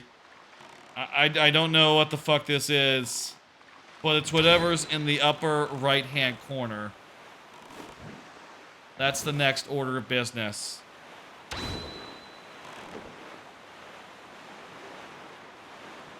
I suppose I could look up in the meantime, while we're just sort of sailing, how to get Ghost Ship map Wind Waker, yes. Diamond Step Island. Okay, where is that?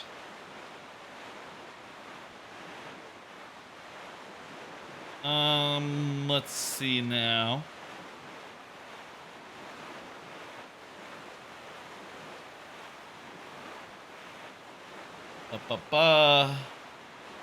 Where the fuck is Diamond Step Island? Okay, Diamond Step Island.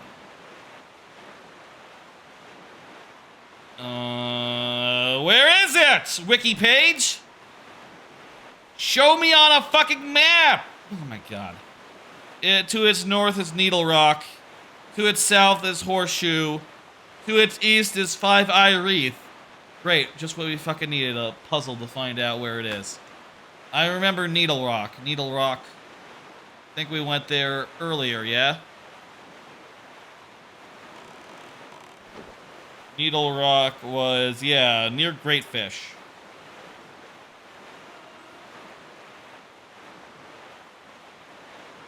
So it's just south of Needle Rock. Okay. Near Outset.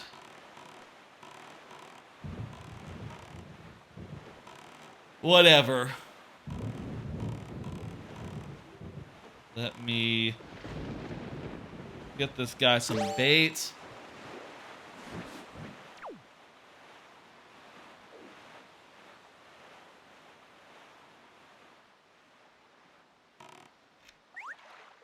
A little tired. Didn't sleep that much last night, but, you know, didn't take any nap, just pushing through it. Managing on whatever sleep I got. Which, probably a good thing. Probably good to not, you know, to wake up in the morning and get a full day, rather than, like, you know, giving up and doing naps. And hopefully I can get where I'm just going to sleep in a normal time.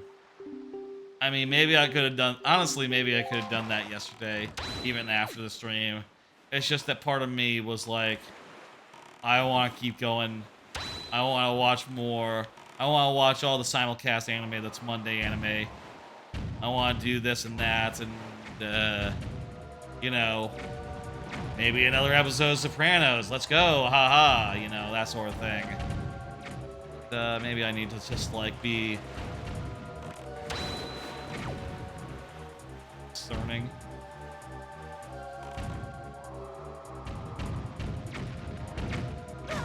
Take things a little easier. You know, it is true that, I do have a lot on my plate. Staying up later will let me clear things off from my plate all that much more sooner. But that's no reason to just, like, you know, barrel down. It's gonna require more pairs.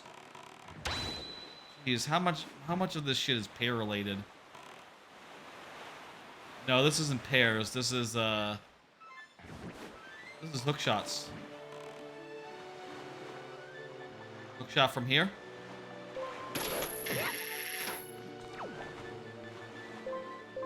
I guess this is Miscellaneous Islands. Miscellaneous island pieces. Because I don't think this is like a major area. Miscellaneous island pieces. I know there's one that's in like a special shack. Maybe that one will be more of a thing. But I think these ones are more just like, you go a place, you do a thing. It's pretty straightforward. Maybe you fight like one fight. I think this is... Okay, we fight 2 fights.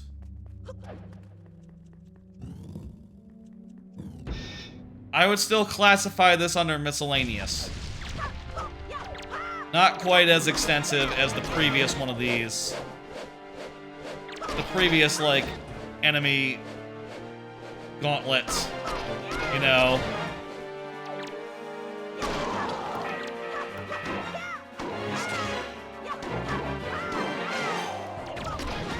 Definitely miscellaneous.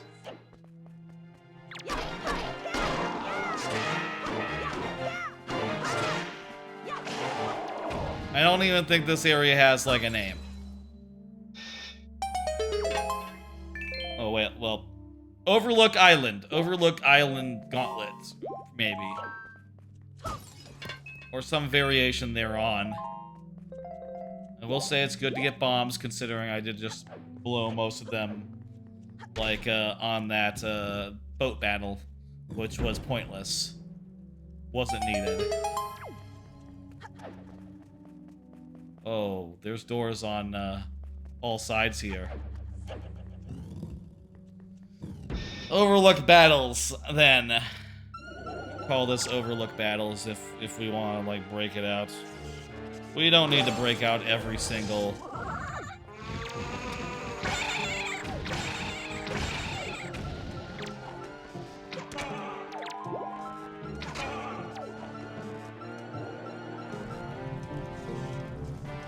Where are you?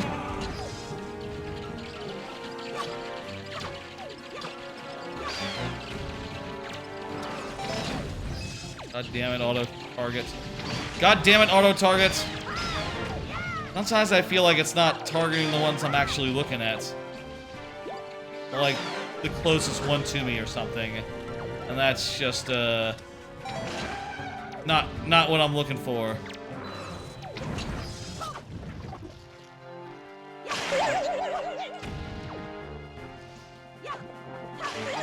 Considering that these guys, they need to be taken out before they can spawn too many more guys.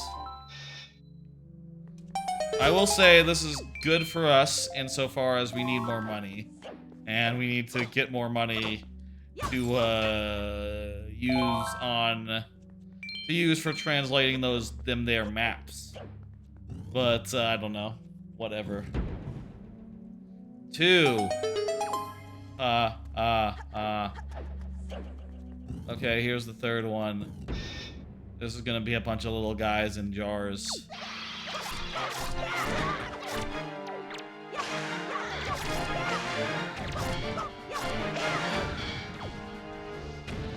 I guess maybe you could imagine these assets being used for a dungeon. Like, were these the assets that were supposed to be for a dungeon? You know, these towers? Maybe this is more Tower of the Gods. Maybe this is more Tower of the Gods assets than anything. I wonder... Okay, yeah, those things. Those like, pillars with the guys on top. That's just totally Tower of the Gods. These must be Tower of the Gods assets that they reused. Which, I will say, I'm not, like, digging them for that. I'm just saying, I'm wondering, like, how exactly this came out. And how exactly, you know... I know that they only did this because, you know, time ended up not being on their side.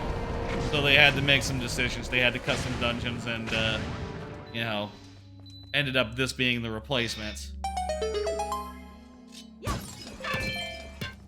I'll say this, as bad as the Triforce quest was and is, I do think that everything in Skyward Sword is worse.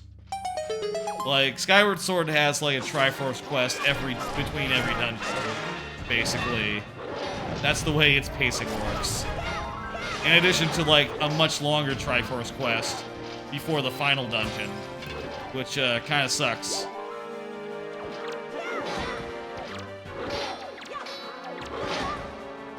I'll say that, meanwhile,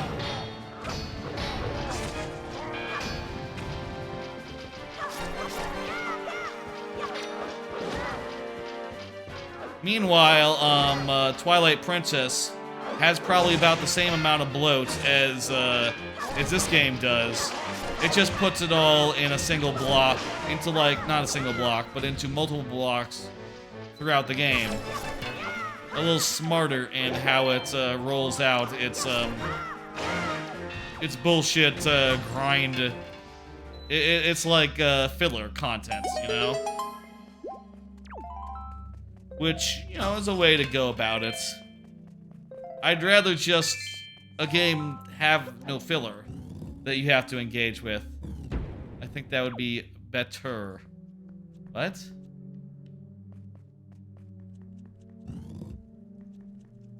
Wait, was that fight in here? Oh, okay. I've done all the fights, apparently. Cool, that was filler dungeon number 2. The Outlook filler dungeon. Nice and short. I'm not sure if that falls under Miscellaneous, but that falls under Miscellaneous to me. Maybe I'll separate nonetheless. I'll say we've been going for about 2 hours, and we've gotten 2 slices of the Triforce. I will say 3 once we have the maps are relatively simple. You know, they're relatively just like, go a place, dig it up, there you go. You know, nothing too complicated about that. The other 3 can be of variable length. We'll see if we can do them all tonight. My guess at this current rate would be a firm maybe, and then next week for the finale.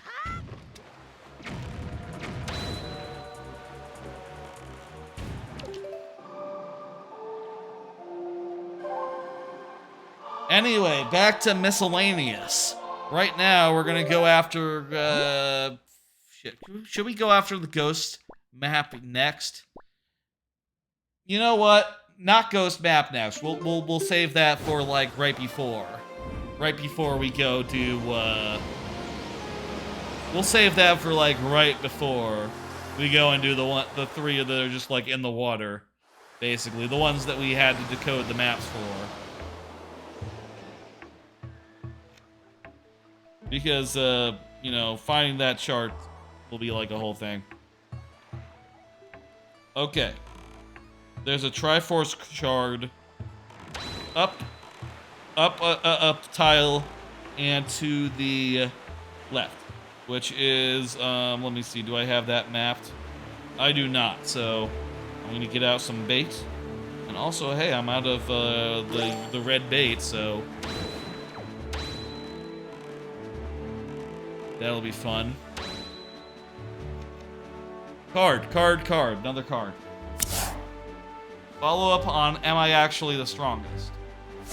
Talked on Friday's stream, about some anime that I was cutting, and some anime that I was thinking about cutting. And I did think about it, and decided to just go ahead and leave Am I the Strongest alone. Part of that is that in its last episode, it started to, like, you know, get somewhere. It started to have, like, something going on where it's like, okay, there's some stakes now. This is the most interesting it's been in its whole life. You know what? Why not? I decided to just go ahead and keep it on. I'm gonna keep watching it. My expectation is not gonna really rise above a 3 or maybe a 4 tops. But it's not, like, terrible. It's not like, I feel okay about keeping it around. Same of Sweet Reincarnation. I said last time that Sweet Reincarnation, you know, sort of was like good enough to keep. You know, when it's good, it's really good. The thing is, sometimes it's just like kind of boring, which isn't as good. This is like a resort island. You can see there's like a beach chair. And there's a guy here. Seen you around. He's just counting the seagulls for some reason. property of the teacher from Windfall.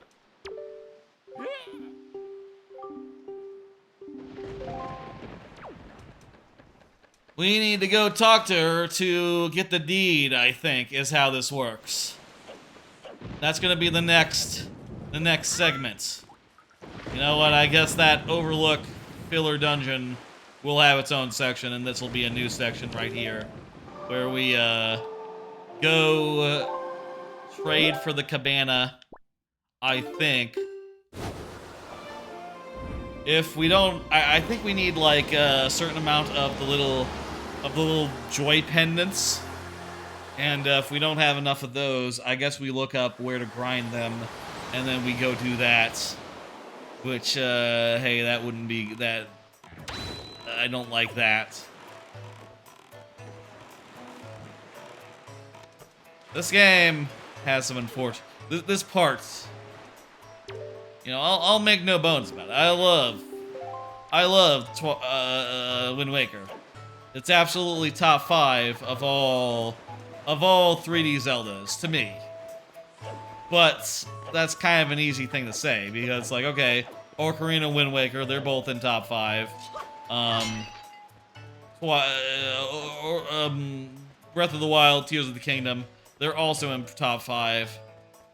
That just leaves Twilight Princess and Skyward Sword, and hell fucking yeah, it's better than Skyward Sword, and hell fucking yeah, it's better than Twilight Princess. It's not hard to be better than those two, which have their bloat like throughout, rather than just at the end here. But this part does suck, and I don't like it, and again, had I been playing alone off stream, not with the intent of finishing it, well, left to my own devices, I might have said by this point, like, ah, fuck this. Okay, we're done. I've never really liked the ending that much. I mean, it's a good ending, and I think, like, what Ganondorf says at the end is pretty cool.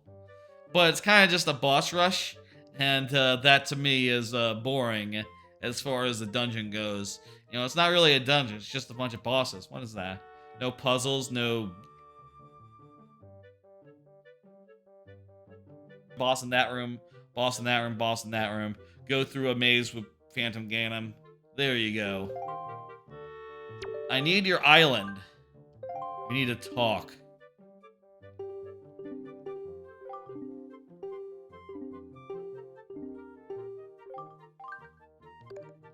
Sorry, lady.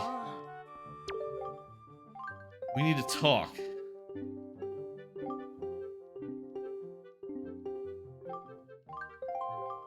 Okay. Are you gonna give me your island if I do this?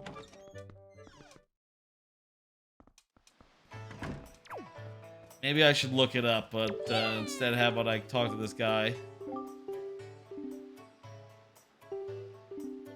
Yeah, don't skip school, don't be tardy. What are we doing here? Hide and seek. Right. Just like in Majora's Mask here. We got these 5 guys. Do they run away when we catch them, or is it just like... Or is it just like, hey, there you are, you're done? Majora's Mask, it's, you have to catch them. Maybe this game is, different, you know? They're not inside and they're not off the island, so... Should be doable.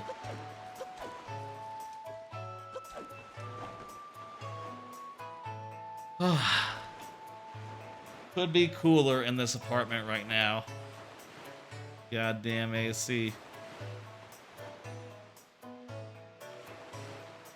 Useless, you know? And I feel... I did report to, like, that it was acting badly before. But they just came over and looked at it and said, like, what the fuck, it's cold. And I said, like, well, it took a while for it to get cold, so fuck off then. It's not supposed to take a while. It's supposed to be always cold if it's set to cold. If it's set to 70, how in the hell, and it's always on, how in the hell is it ever getting above 70? You tell me that, asshole. It should never do that. It should always be strong enough to counter, like, the heat of the day. And also, it's not the day right now. It's the evening. The sun is, like, down, I think. So what the fuck? Yeah. We got one.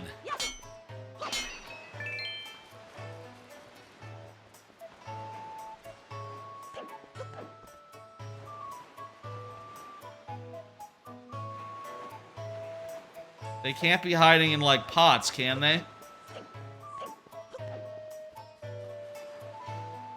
I don't know. How's about... What would you say? Twos.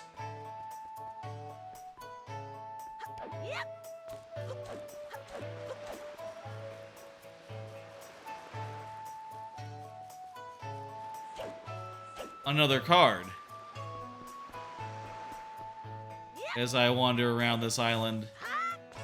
You motherfucker, I see you up there.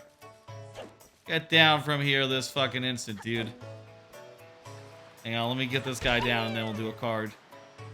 Eat shit! Man. Kids are spry. They don't take fall damage quite so easily. I mean, smaller kids than Link, anyway. Small kids. Link is also a kid. But he has to contend with fall damage. You know, like us adults. You know. That's part of growing up, you know? Having to deal with fall damage.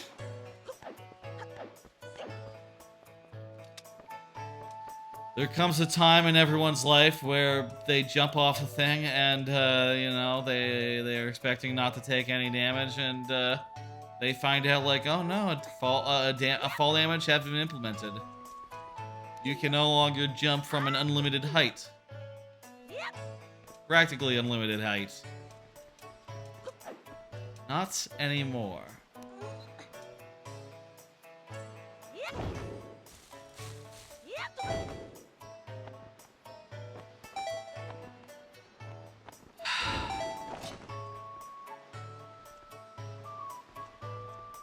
You know, I can get out my periscope. We could, like, look from them from a distance. I am glad that this isn't like the Majora's Mask one where it's on, you know, a strict time schedule. We had to find these guys by daybreak. I mean, I guess, hey, like, on repeat, catching the ones that I catch the first time would be a whole lot easier, but I'll still... What down here? Seems like a primo hideout spot. No? Okay. How's about another card? We got two of these guys. I've started Oracle of Seasons. Hell yeah, I've been having a great time with that. I have played both of those games before, but never finished them. I had them on Game Boy Advance or Game Boy Color Virtual Console on the old DS, 3DS.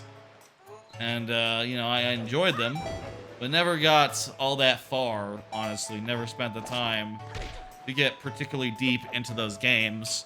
And,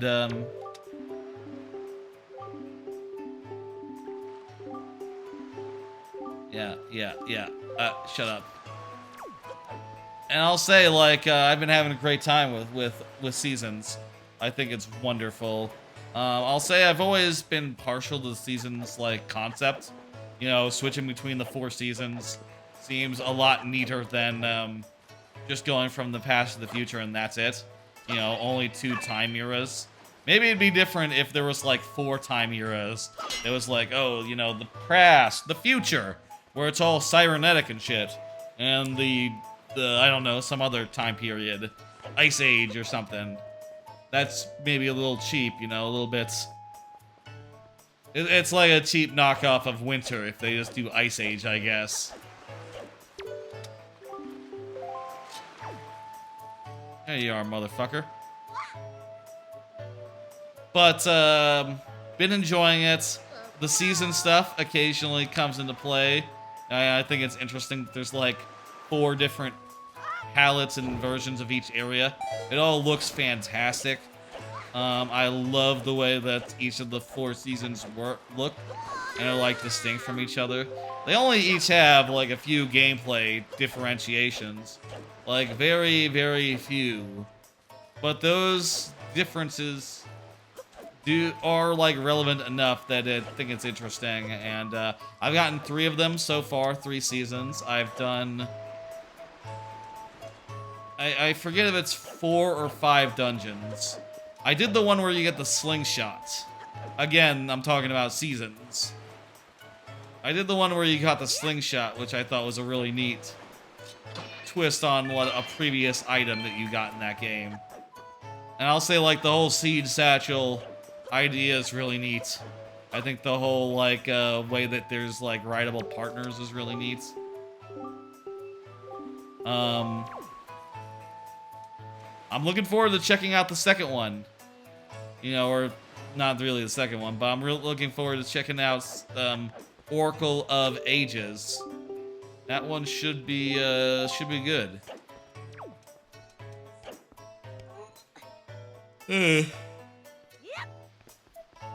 Whenever I finish, I guess. I am wondering, like, is Seasons and Oracle, they have all the same items, but maybe they like use them in slightly different ways, give you them in a different order. So long as they do that, maybe it'll still be interesting as a game. And I'll say I've been thinking that Seasons is very well structured. I think that it's better and like more clear at any given time where you're supposed to go compared to, you know, the original Zelda, Link to the Past. Even compared to like the Game Boy game, Link's Awakening, which when I played the like updated port of that, the logic of like getting from A to B is like so bizarre and just impossible to track. You know, I found it like to be really fucking difficult to figure out like where the fuck you're supposed to go after each step of things. But in the Oracle game so far, it's been it's been wonderfully straightforward, which I have enjoyed. Just go to this area. The tree tells you like, hey man, go north. Go north next. Okay, bye. And that's all you need. You know, you'll just be exploring north with the abilities you have, and you'll find a way, and, you know, the rest will be history. I think that is, just great.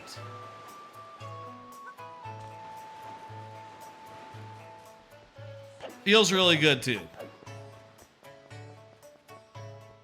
Where's the last one? Please, just... There was one of them in a tree.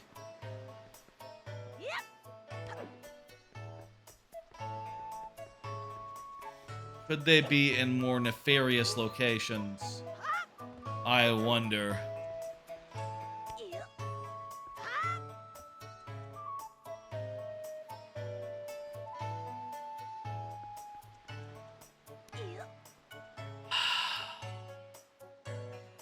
I'm gonna check the phone.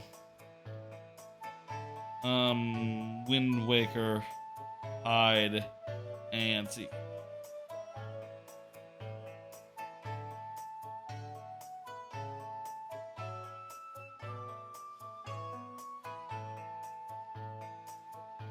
Okay, top of a large tree. Archway to the left of the School of Joy.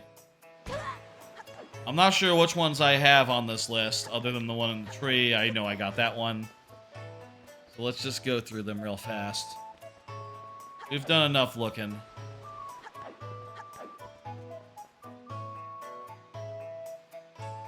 School of Joy walks through the archway on the left, bush nearby.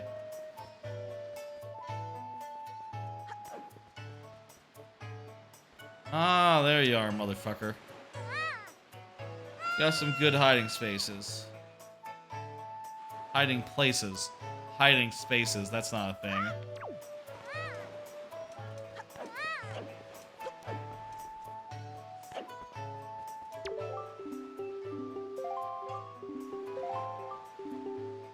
Dude!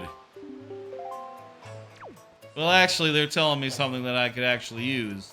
To get— Fuck you! I'm trying to roll! They're telling me something useful, honestly, but, man, I feel like step one is to do this minigame. Which, apparently, is just for a piece of heart, but, you know.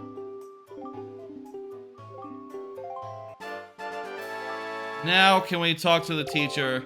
Now, can we get our thing? Let's go find out. That's right, kids will be respectful if you can beat them at hide and seek. That is just how it works. You know, they set the rules, they're gonna obey it. Ooh, it's 50 rubies. Ooh. Hey, I need your vacation home.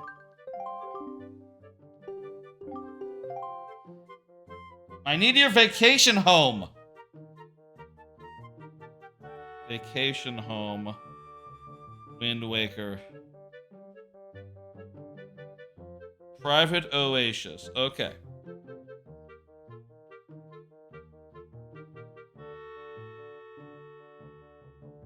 What? Sail close to the seagulls and you'll get an octopus. Okay. I don't need to do that.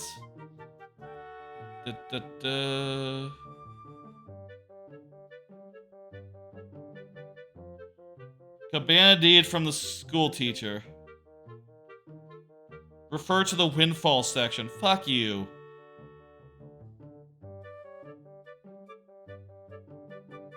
Okay, here's the windfall section. Maybe.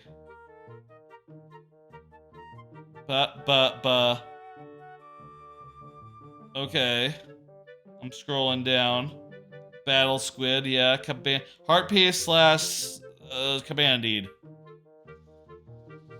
Okay, so doing the hide and seek is necessary. Was needed to do. Go and talk to the kids again. We need 20 of them. We have 18, okay. We're one short. Other than the one we're about to get. Okay, so talk to the kids. And then,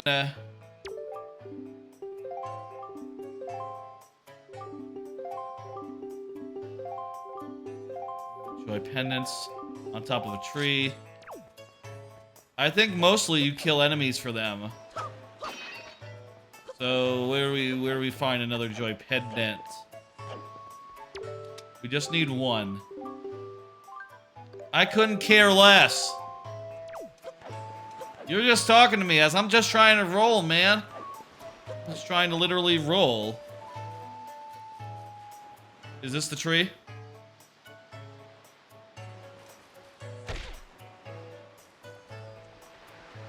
What tree has a joy pendant?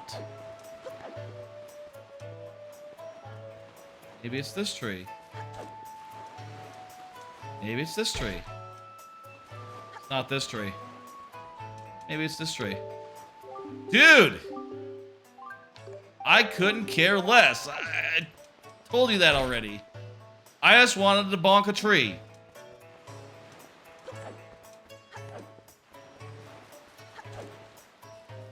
Not my fault the roll and the speak are on the same button.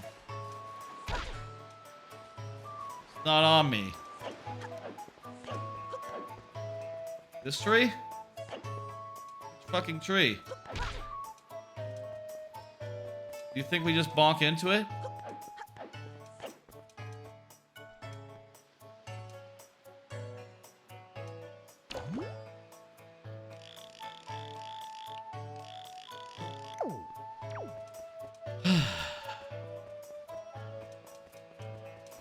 Okay, which tree? Let me see.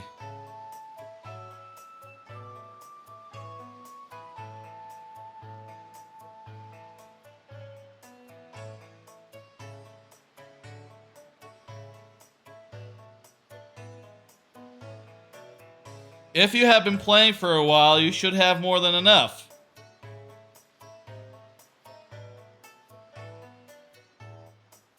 Yeah, I don't have enough. Farming joy hedonts. I'm a little short.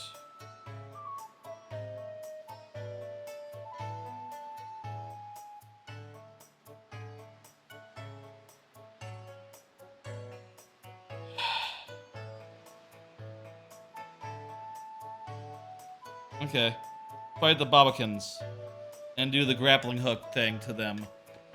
Okay. Little side quest. Fuck the tree. Tree's not fast enough anyway. And we need multiple. Dude, I was not looking at you. So many unsolicited, like, interactions here. I guess if I was playing this for the first time, rather than just being a replay, I would cherish that. I would read what everyone had to say and, like, absorb the plots. But I don't know. It's my 100th time. Not 100th time, but I played it plenty as a kid. And enough times as an adult. Where I'm sort of in the mode of like, yeah, we're going. I pretty much know what you're gonna say before you say it. I don't need to hear you out. I think we'll get some in here. Meanwhile, how about another card? Started rewatching Dress Up Darling.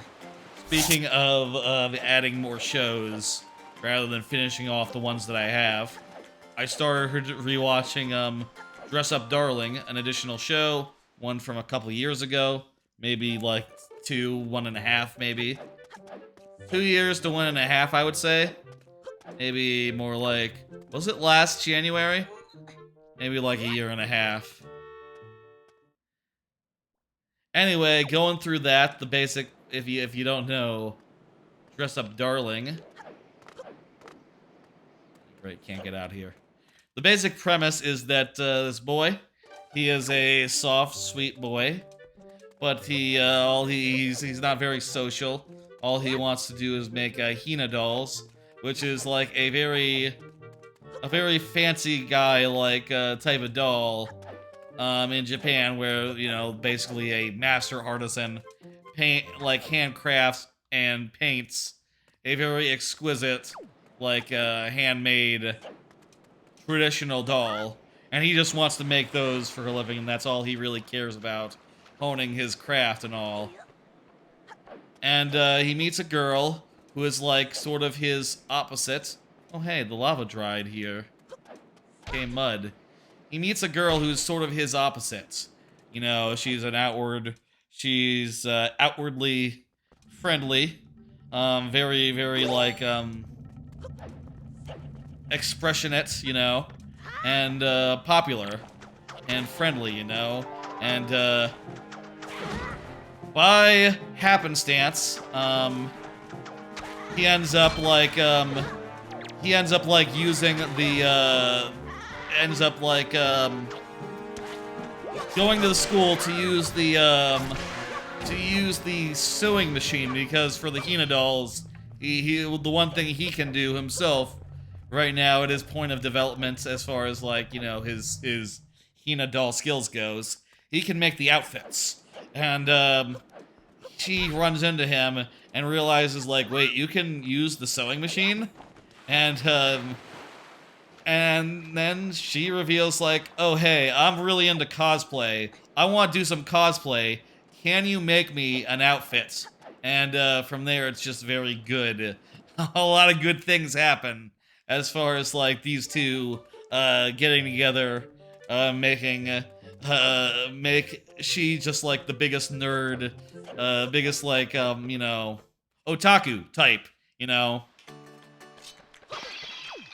just like fangirl, just like constantly fangirling out him being like sort of a normie, but one with an unusual like hobby and unusual interest, and you know they sort of click, in that like, oh yeah, you know. There's a moment early on where he's listening to them talk, and you know, she very clearly says like, hey, yeah, you don't make fun of someone for what they like. That's just not gonna get you anywhere, you know?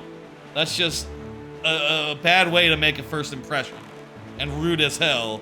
And he's just sort of like, huh, I've had people pick on me or like say it's weird that I like Hina dolls, you know? And they sort of bond over that, and there's a lot of like, you know, suggestive content. The thing that she wants, she wants, the anime that she wants, I say the anime, it's like a visual novel. The character she's from is from. It's an eroge called Saint Slippery's Academy. Hang on, let me get the exact name. Because it's fucking a mouthful. Saint Slippery. Let me see. Okay, here it goes. Saint Slippery's Academy for Girls, the Young Ladies of the Humiliation Club, Debauched Miracle Life 2, is what it's translated here on the wiki. I think maybe the Crunchyroll's translation might be like the slightest bit different, but that's not important right now. It's just a very funny thing for him to like be exposed to for the first time, and there's a lot of good scenes in like the second episode of like him just like, you know, researching the material so that he can make the outfits and figure things out. There's a lot of very good stuff about like the practical logistics of making cosplay and putting it all together, and also the characters are just like a perfect combination. Wonderful shit. It's a hell of a good time, and I've been like tearing through it. I watched maybe 3 episodes on Sunday, you know, like the first 3, and then another one before this stream, and honestly I could do another after the stream. It's so damn good. I think I'll be going through that one pretty quick. My Dress Up Darling, one of my favorites of the year, came out, one of my top 5 of last year, I believe. And also I did put it on my top 25 of all time, and yeah, it's a hell of a show. This is not the place. I can't tell one from another.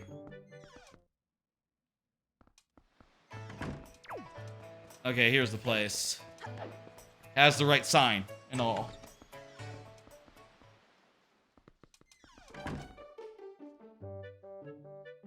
I put some electrical tape on the cord that goes into my Wii U, so it's a little stiffer now, but it doesn't have like exposed wire anymore. So it's probably an improvement overall, I'll say. Maybe I could buy like one.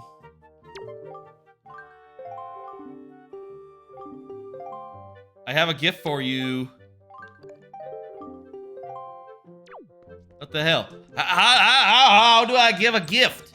I have 20 of the motherfuckers.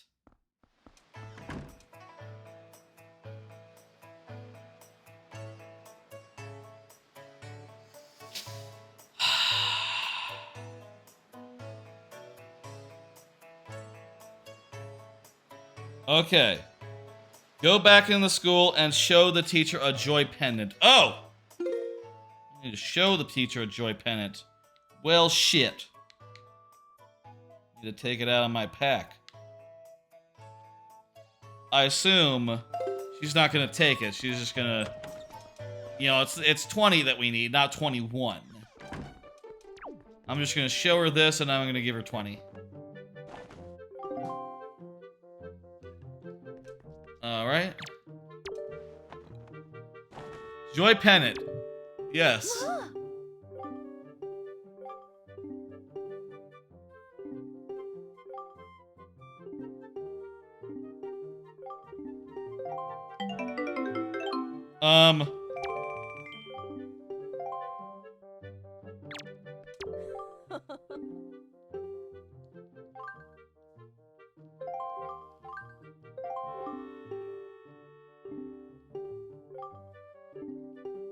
I have 19 more.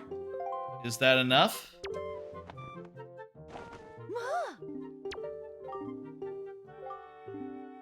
I did collect 20 of them. You took one. Fuck you. God damn it. You took one. You have the 20th. God damn. Where's this tree? What tree?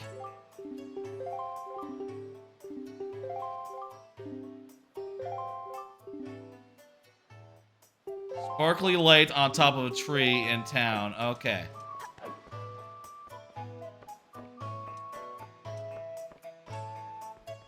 How ungrateful. She takes one, and then she says, I would really like 20, though. And I say, okay, here's 19 more. And she says, like, that's not 20. What do you mean? Fuck you! You took the 20th one! It's in your, it's on their necklace! The hell is wrong with you? Fuck you. Damn it.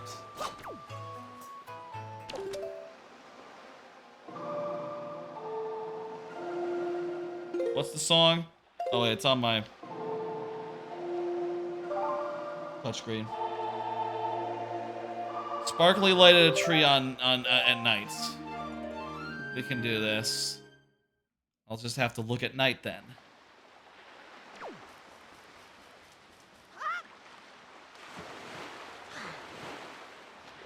Should be obvious.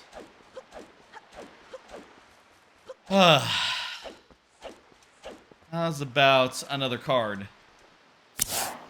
Y'all ever hear folks say, all memes come from 4chan? This was something that people used to say all the time. But I think it was then, and now especially, always bullshit, you know. Maybe like a great amount come from there, but not literally all. Like, that's not true. And especially not true now in like the TikTok age, you know. I feel like I don't use TikTok for reasons that I've said before. I think it's weird. I think it's like maybe not especially good for you like mental health wise. And everything I've heard about it just makes me like more worry for some. Makes me worry more rather than like getting me interested in like trying it out or nothing.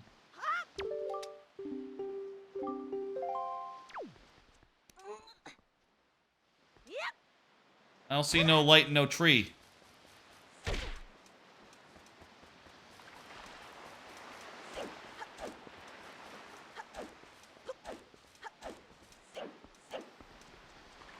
Let me Google.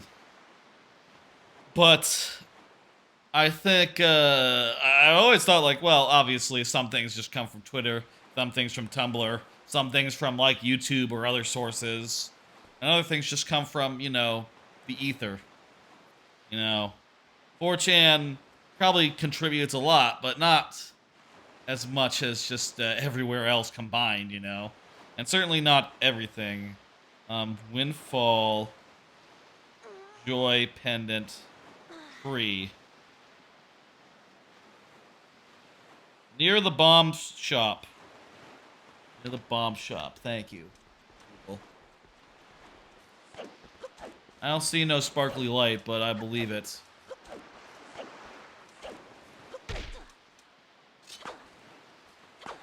Where is it? What's going on? What does that also say? Roll into the particularly large tree near the harbor. Did I already get it? Did I get it like earlier in the game and forgot?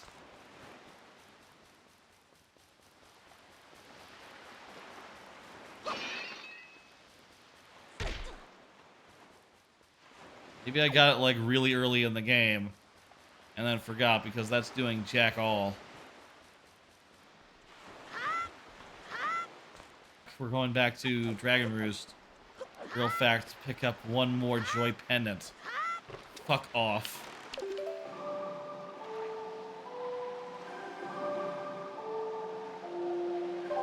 The Triforce Hunt! Piece of shit. This part of the game is bad, folks. I don't know what to tell you. Fucking back... Just the first ever instance of a Zelda game where it just said like, hey, fuck you, you have to do some busy work for a while before you can finish. And it wasn't screwing around. You know, it wasn't like a small part of the game. It's like, no, you really have to do some busy work. Like a whole bunch of it. Later games would intersperse this throughout the game. You know, and whether that stuff was like good or not was kind of dependent on the game, but generally it wasn't. Generally it wasn't good. I'll say again, I stand by this game. It's top 5 of the 3D Zeldas. But you know, it has problems that the other 3D Zeldas, the other two that aren't, you know, the other two in like the 7 that exist, they have more serious problems, more serious versions of this problem. You know, which is to say, like, oh, there's fetch quests and terrible filler throughout. Or alternatively, you know. There we go, we got 20 of them. Fuck off. What a load of shit. Knew I should have gotten... I say I knew. I feel like I figured out, like, as soon as we were leaving, like, this is a bad idea. I thought they would not do it to us where we need 21, but we need fucking 21. All the goddamn things. Maybe I should have visited her first, but I didn't know how you turned it in. So, I didn't know that you could just turn in 1 and then you get to turn in 20. Whatever. Another card. Been rewatching The Sopranos. I've nearly finished season 2 is what I wrote earlier today. Before the stream, I finished it off. Watched Funhouse. That is a goddamn good season. You know, since the last stream, or since the last time I've talked at length on a stream, which was Friday. There was a Monday stream, but I didn't talk at length about that. Hello, Elite Zecho? Hell yeah, it's been nearly a year and a half plus, since you started following. I've been streaming for a while, haven't I? Jeez, you must have been in the first couple of months there of streaming. What was I saying? Sopranos. Loved the second season. I was surprised to find like some of the best stuff, some like really memorable stuff in this season. Like I forgot that the whole Paulie going to the Ghost Whisperer, whatever the fuck, was in season 2, in the episode with in the episode where, like, you know, something bad happens to Christopher. That whole business. You know, that whole stuff with Aquamente, Ben and Aqua. I forget his name, it doesn't matter. The guy was like one of the low-level dumbass characters who makes a mistake and then has to get got. You know, the seasons 1, 2, and 3 each have. And this one was the Bella Aqua character. and his friend, who I don't remember the name of, but they were just like, you know, Christopher's goons, basically. Anyway, I didn't really love him as a character, but with like the Italy stuff, with Furio coming into the picture, Janice, the Richie stuff was great, and most especially, Pussy's plot reaching its apex. I'll say again, I think Pussy Bombensero, his like, he was the best ever informant, and the best ever informant plotline that they ever did on the show. You know, I think it's just unparalleled, and his ending, the ending there is just oh so cool, oh so good. It's there we go.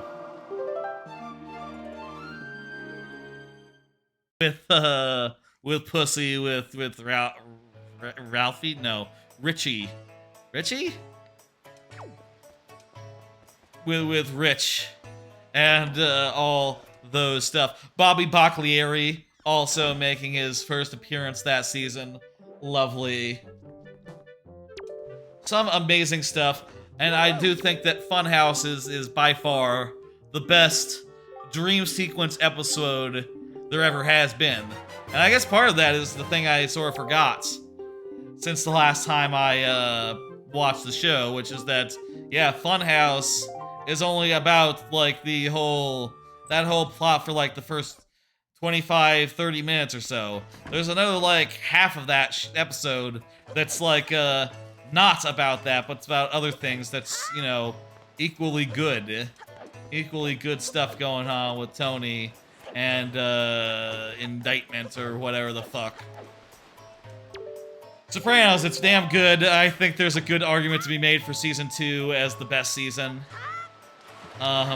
Just killer episodes all around, and I will say again, I think Paulie being made, letting Paulie become a comedy character was just such a stroke of perfection, you know?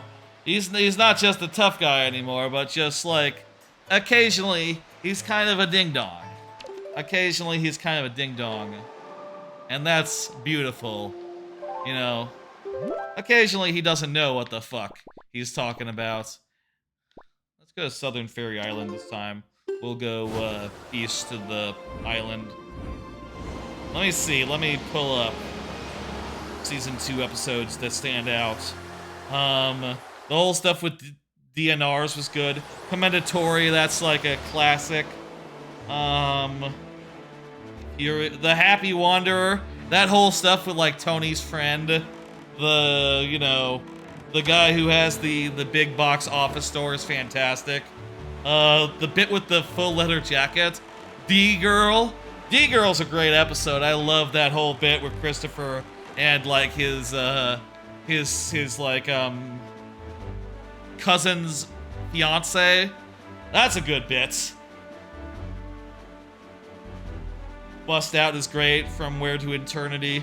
That's the one with the ghost stuff. Oh wait, it's like north of here. I'm on my way. And yeah, just what a great finale in Funhouse.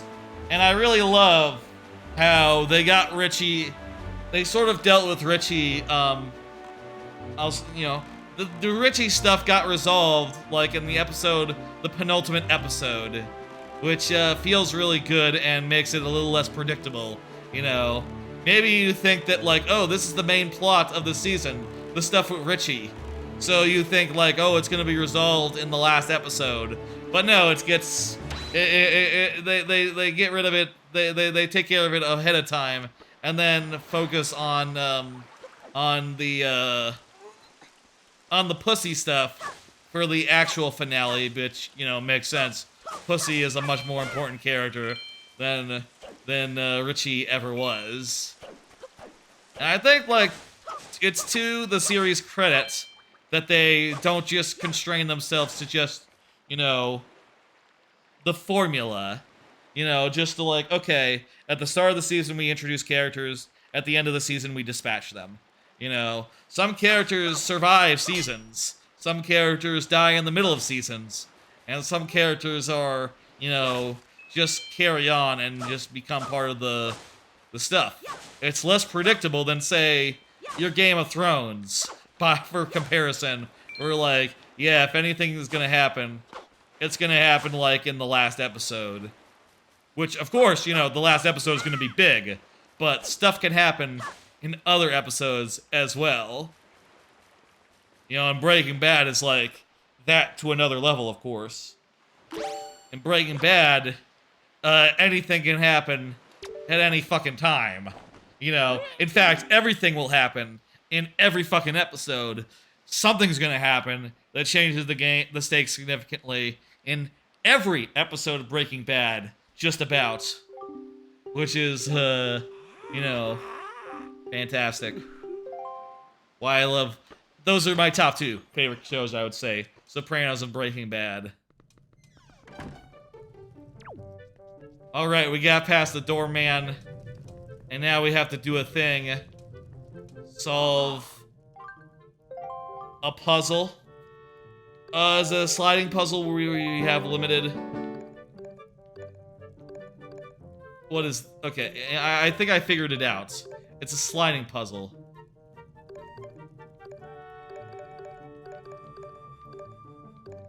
It's been a while since I did a sliding puzzle, so bear with me.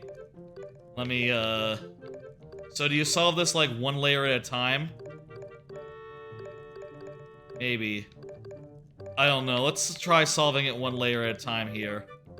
Moving the bottom stuff into place first.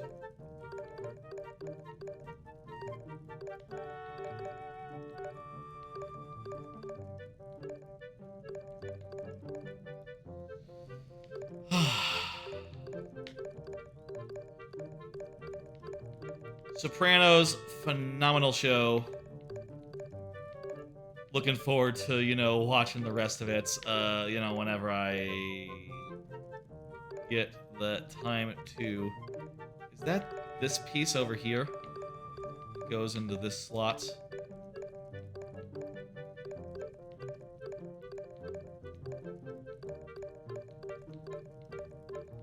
Get that out of the way.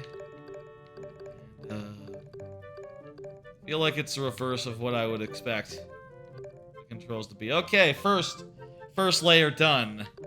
I think this is how we do it. You know, I'll say I solve like harder puzzles than this, you know, for fun often enough. You know, I like a Rubik's Cube. I like some pretty big ones, but you know, I don't know off the top of my head the algorithms for this. Yeah, it's not my favorite. Yes, that is the thing. Hey, Plastic Bags, how you doing? Thanks for the sub again, by the way. Plastic Bags, a subscriber of this here channel, and also a streamer in their own right. His own right. Him, Plastic Bags? I forget.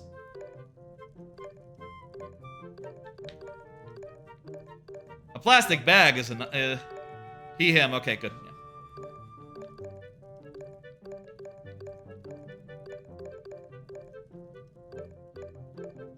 Object, so you can never be sure, you know, maybe go more from that than the fact that you're a person. Is your brand being being plastic bags like the inanimate object, or is it just a name, just for fun? Probably just a name, just for fun. I think I've solved this all wrong. I've solved the middle thing, and that limits my options terribly. I should instead, like, solve a side or something, and then we can just focus on a 9, on like a 3x3.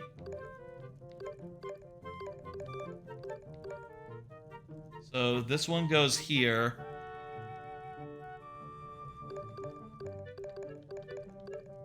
I need to get this one to be...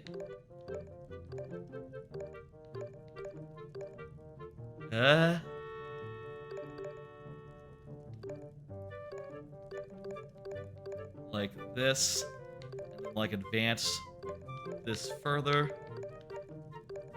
And then...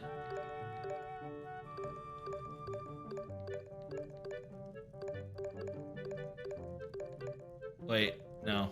Back. Oh. I got these are backwards. Okay, shit. Just for fun, you do roleplay a plastic bag. You know, swaying in the breeze and all. That's fun, plastic bags. More power to you. We love that and support that. It's backwards again! It's still backwards!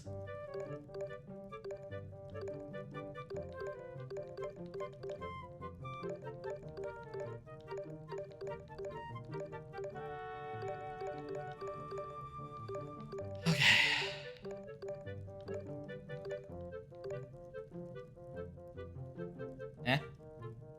Feel like this is still wrong.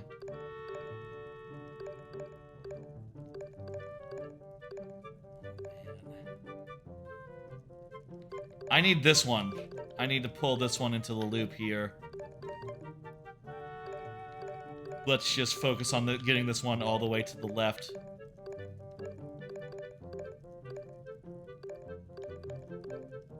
I worry showing people that I'm bad at this. Well, you know, as if everyone's going to just find out this. Feel like there might be like some call to be like, well, you know, you've done solve a Rubik's Cube on stream. How about solve one of these on streams instead? I don't know how to do that as well. No, it's not as... I just...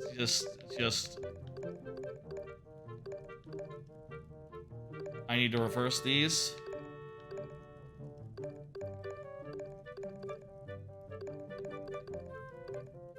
Ooh. Okay.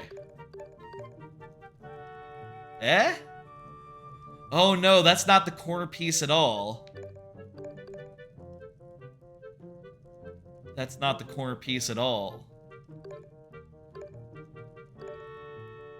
You know what I'm beginning to think? I'm beginning to suspect. Yeah, I think the corner piece is the empty piece. So there's just nothing. We should be forming the left side. They're like sliding tile puzzles, is what they're called. Okay, we need to be solving the left side here.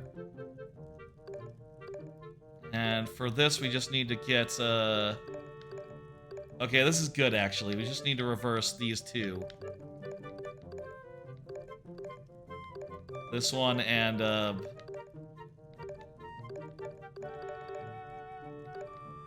this one, which this should be it. Wait a minute. No. I mean, we're down to a 6x6 that's unsolved, which... Wait, what's with the one? Why is there only one light bulb?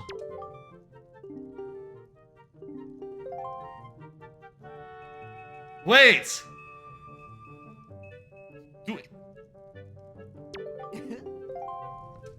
I mean, this money helps us buy maps for the Triforce, but... Oh, wait, do we just pull this fucking lever to get the Triforce?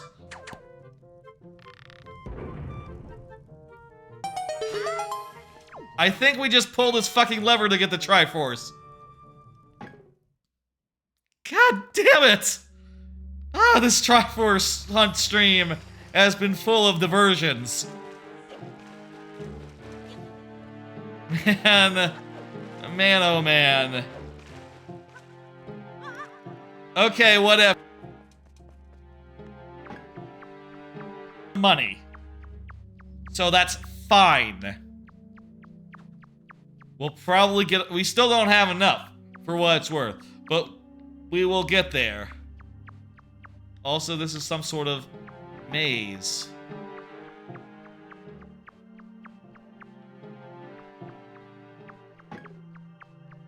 Did I win?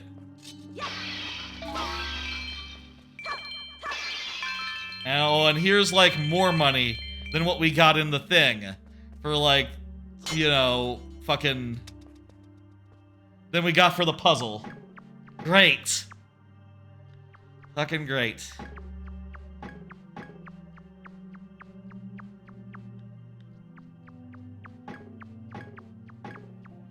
What are these noises? Is this the exit?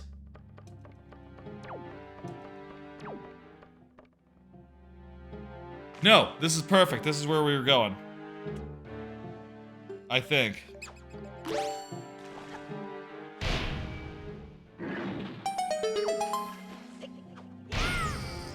Okay, we randomly wandered through the maze.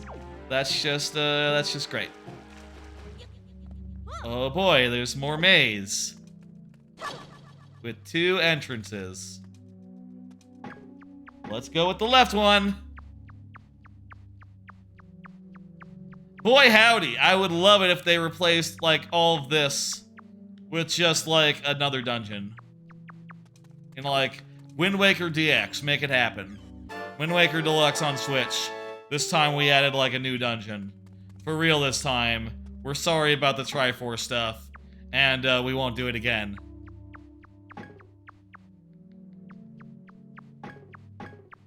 Oh, that noise is because I'm hitting the stick. We can't move the camera here.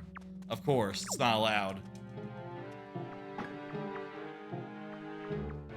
The right stick, the camera stick.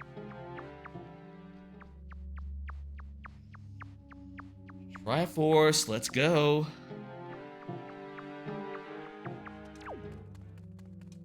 Gotta be a Triforce up here.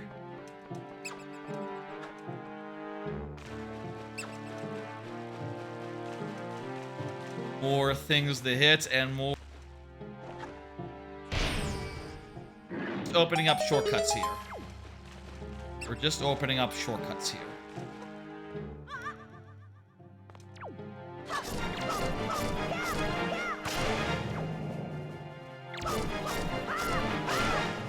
Alright.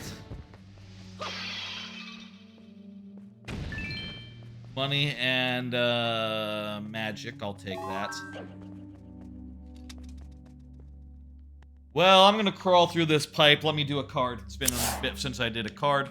Been playing Marvel Snap.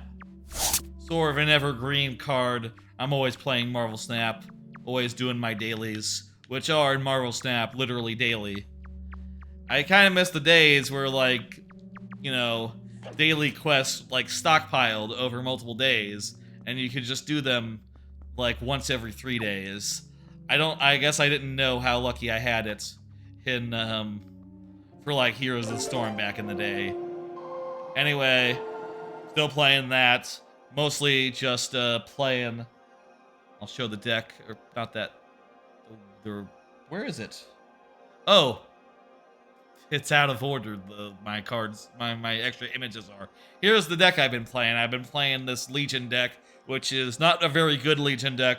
Couldn't be a lot better, but basically, the goal is just to point slam and shut things down on the last turn, or on turn 5. Which, again, I don't think it's, like, the best deck, but I think it's damn fun to, like, deny the player, the other player a turn 6. And, it's funny every time, and, you know, I'm in infinite right now, ever since last week, so, you know, there's nothing stopping me from just like, you know, just like going all out with it, you know, just like doing whatever the fuck I want and playing unideal decks and just having fun with the game, which I enjoy. I kind of wish that there was just an unranked mode and that I just didn't have to think about, like, you know, I didn't have to think about how good a deck was. I could just play a deck and relax, you know? I guess you could if you wanted to give up, like, you know, the possibility of getting up there or getting, like, more rewards for ranked points or whatever. And I'll say, like, since I've been in Legendary now, I have less of a grind to get back up there. So, you know, I think that was a major factor in me making it this month.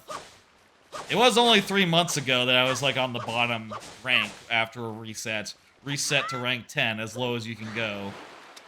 And that climb was hard, but made easier by the addition of a very powerful new card. You know, high evolutionary. I sort of rode that to infinite the first time, and then the second time, just, you know, playing normally. Well, with Phoenix, Force, Nimrod decks. That was my thing.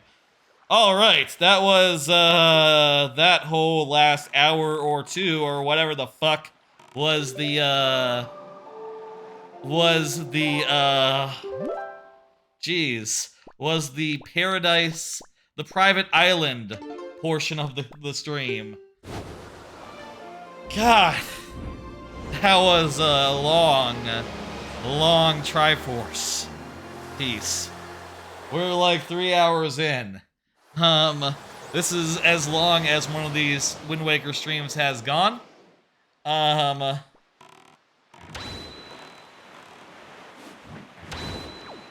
You know,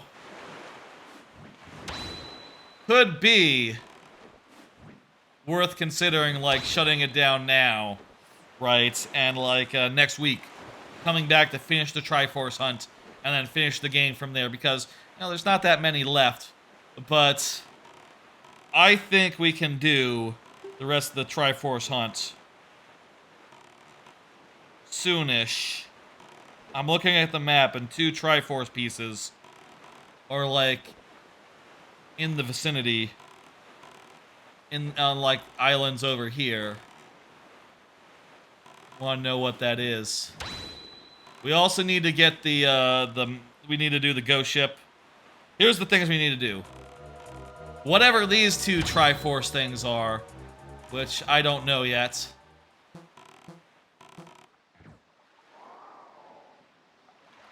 Maybe I can blast that wall open.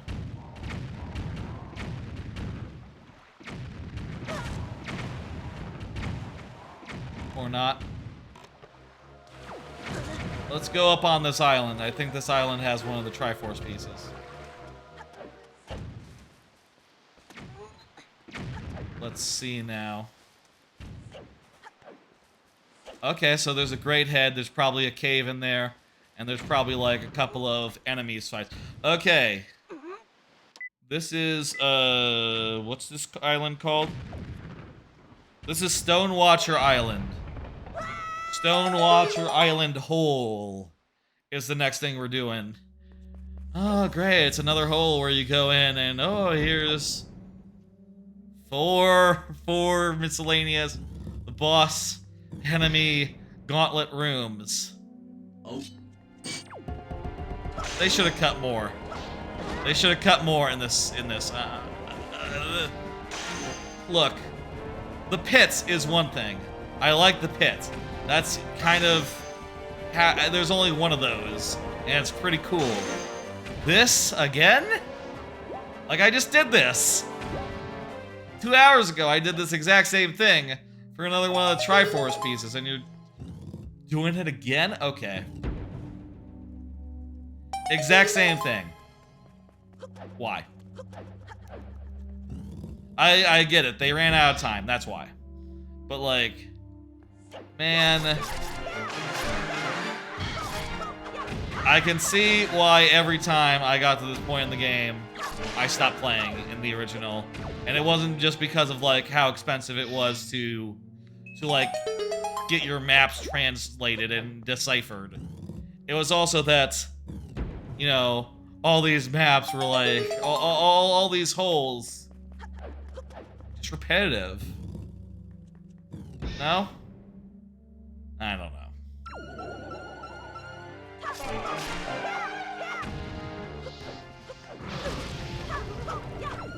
At least they're not summoning things.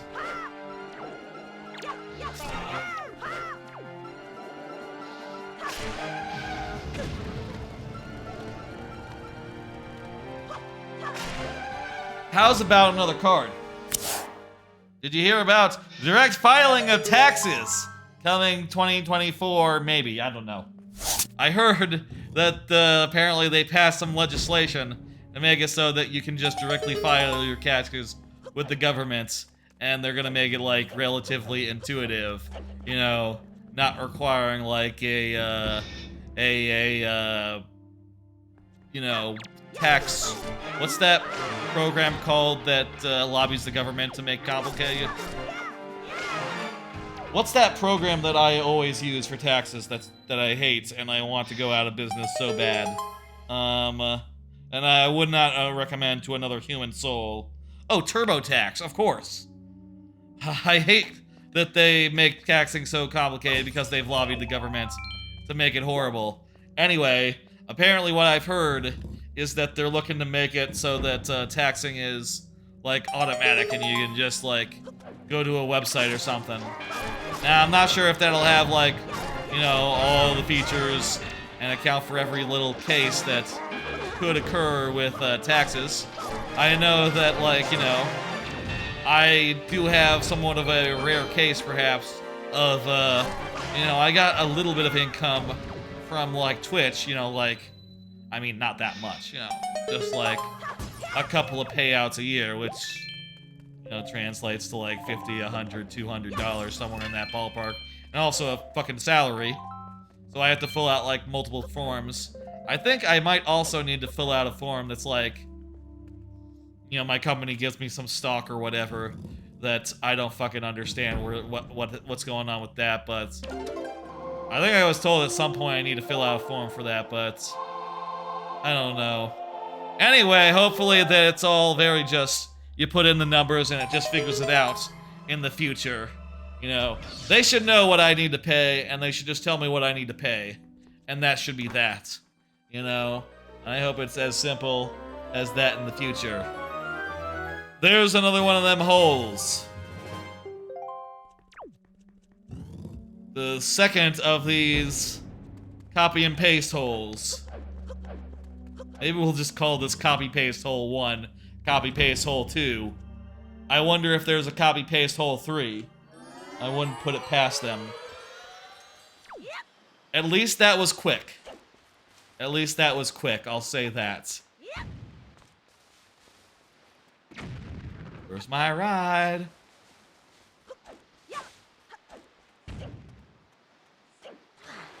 Taxes should be easier. Hope they get that way. It sounds like someone's trying. We'll see what happens. I think maybe Isle of Steel is where we need to go. The island in the adjacent square. Wait, didn't I already get that one? What the hell? There seems to be a Triforce in the middle of the ocean here. What is this? What does this mean? Triforce right here. Not like underwater, is it? I mean, how could it be? Unless... 1, 2, 3, 4...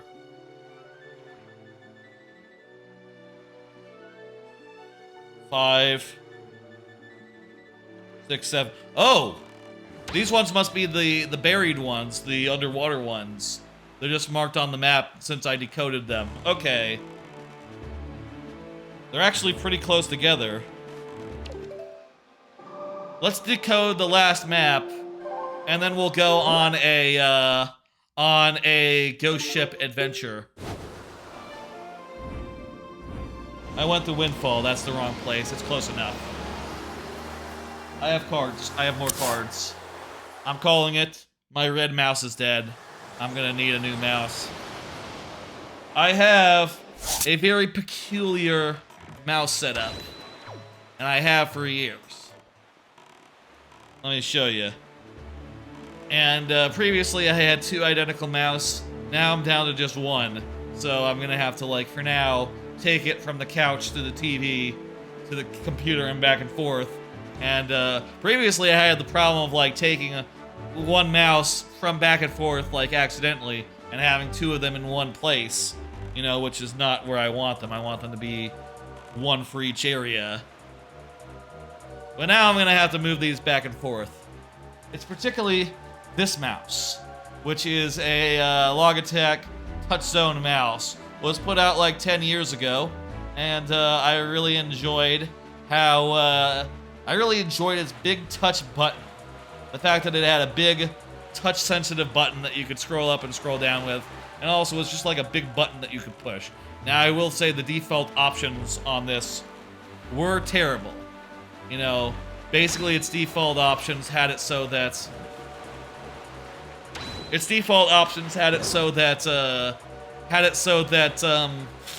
that it had like a scroll with momentum, which is not right at all. And also that it, only clicking in the very middle was a middle click.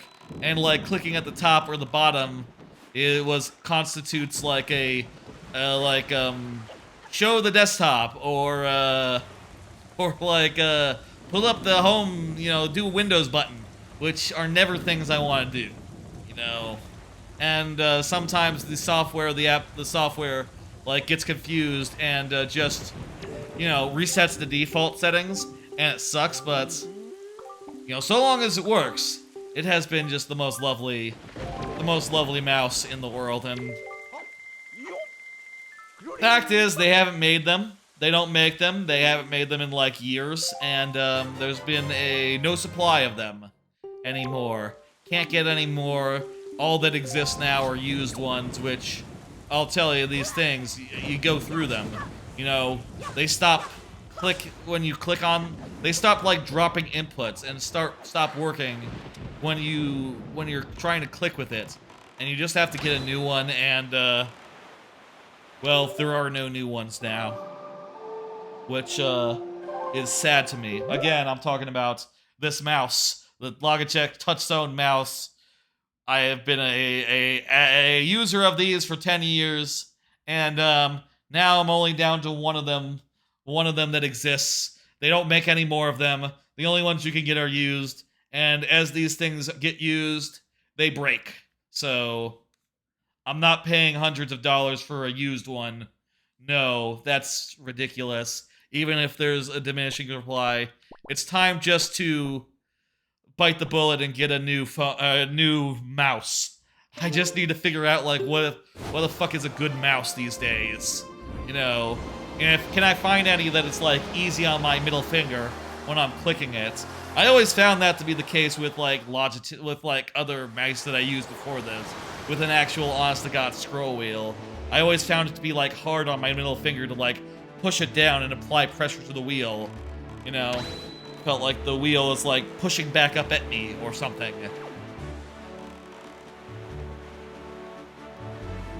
I don't know, but I need to look into that. If anyone has mouse suggestions, something that's, I don't need anything too fancy, just something that's comfortable in the hand, and preferably cheap enough where I could get two of them.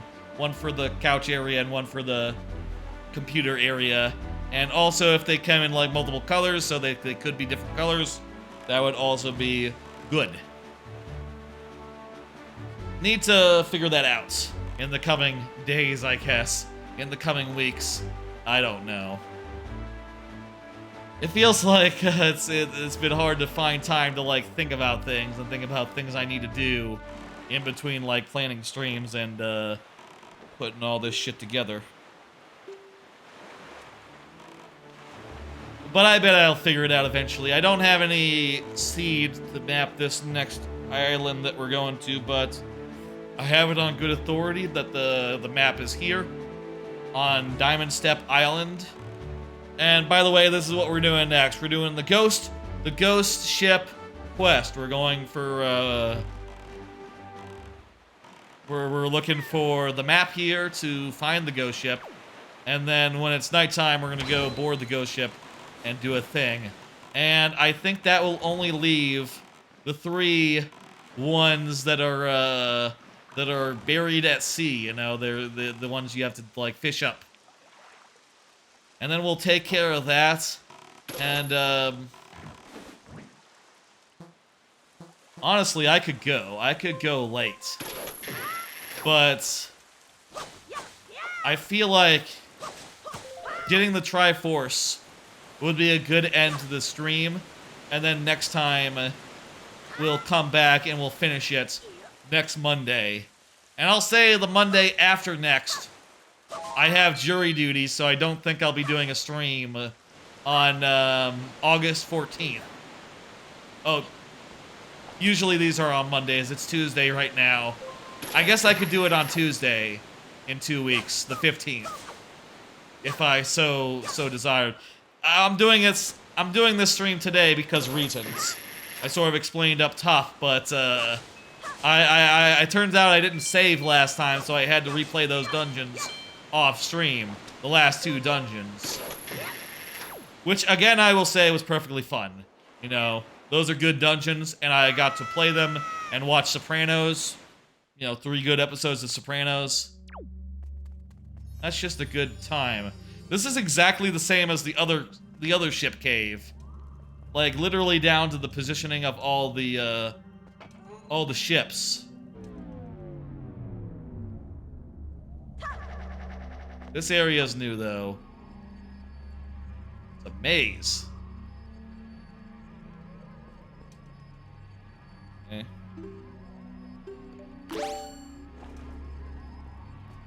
You know, playing this part, you can definitely see, like, okay, we need this to last, you know, we need to do one thing and use it, like, multiple times here. You know, we're gonna make this whole ship area, and then we're gonna put it in, like, 3 places. Okay. If there's clues, I don't get them.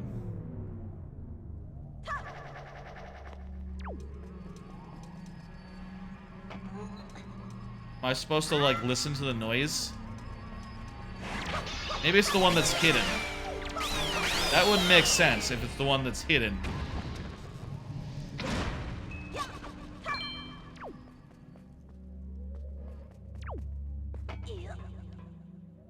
Anyway. Please just be the map. This will be the map. No, this is a Joy Pendant. We're already good on those.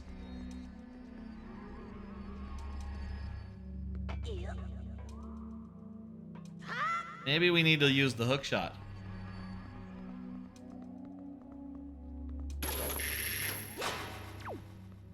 I'll look this up if we get, like, too stuck, but I think we can puzzle it out.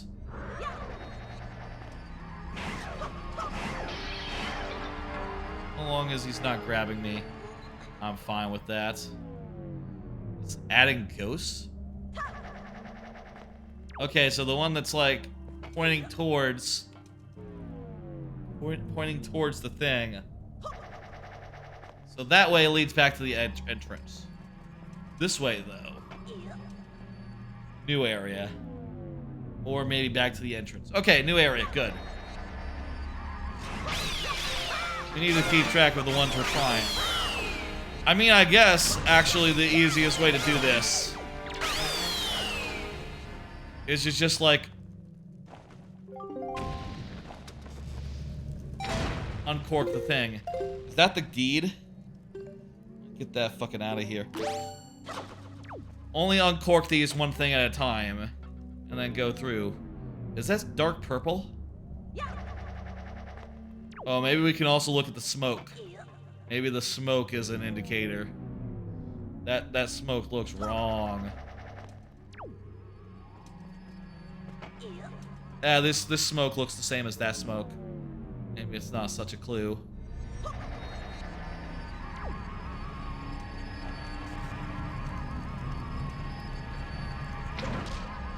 Okay, let's try that one. The smoke don't look great, but it is the way forward.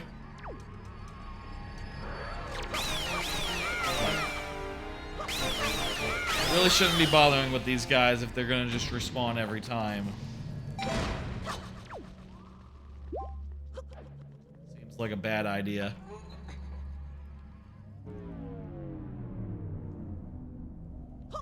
Son of a bitch.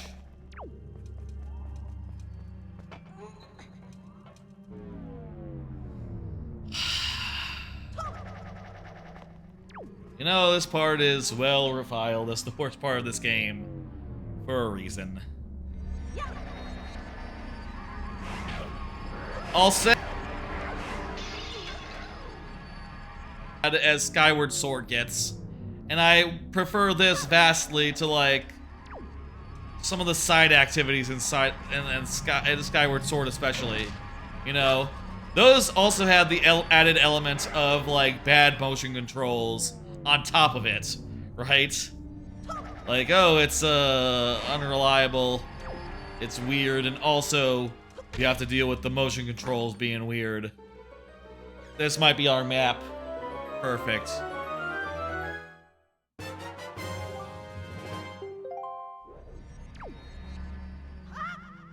Pick a pipe. Never a great idea for a thing. I wouldn't recommend pick a pipe, generally, for like the design of a level, or a stage, or you name it. And yet, you know, there are levels in the original games and these games that just go for that. You know, you think of that as just like a original thing. You know, a Mario Maker special. Here, pick here's 2 pipes, pick one. You lose if you pick the wrong one. But like, Mario Brothers 1 has that in the last level. That's how 8-4 works. It's pick a pipe. You know, Mario Brothers Lost Levels is full of that shit. Alright, now we have the ghost map, which is gonna tell us where we need to go.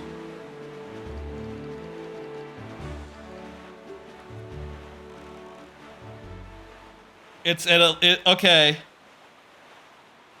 I'm looking at the map. I don't know. Okay, can I zoom in here? Oops, this way. Can you see it? I'm gonna try zooming in more.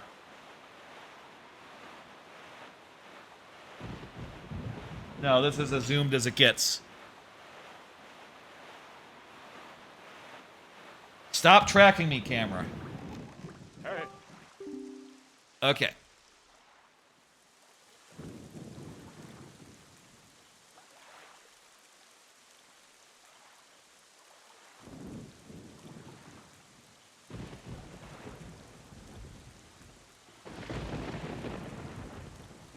So you can see that the ghost ship is at a little island that looks like a sperm. So that's very helpful. I don't know what that island is. I think we should do it like, can we just like do the song in advancement like 3 times? Will that work? If we just like... This song, yeah. If we just do this song a couple of times, will it move to like Big Fish Island?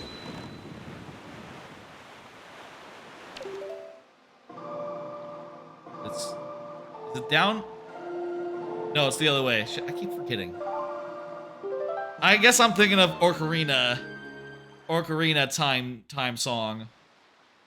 Or maybe I'm not. I don't know. Okay, yes, every day it's gonna move around, so...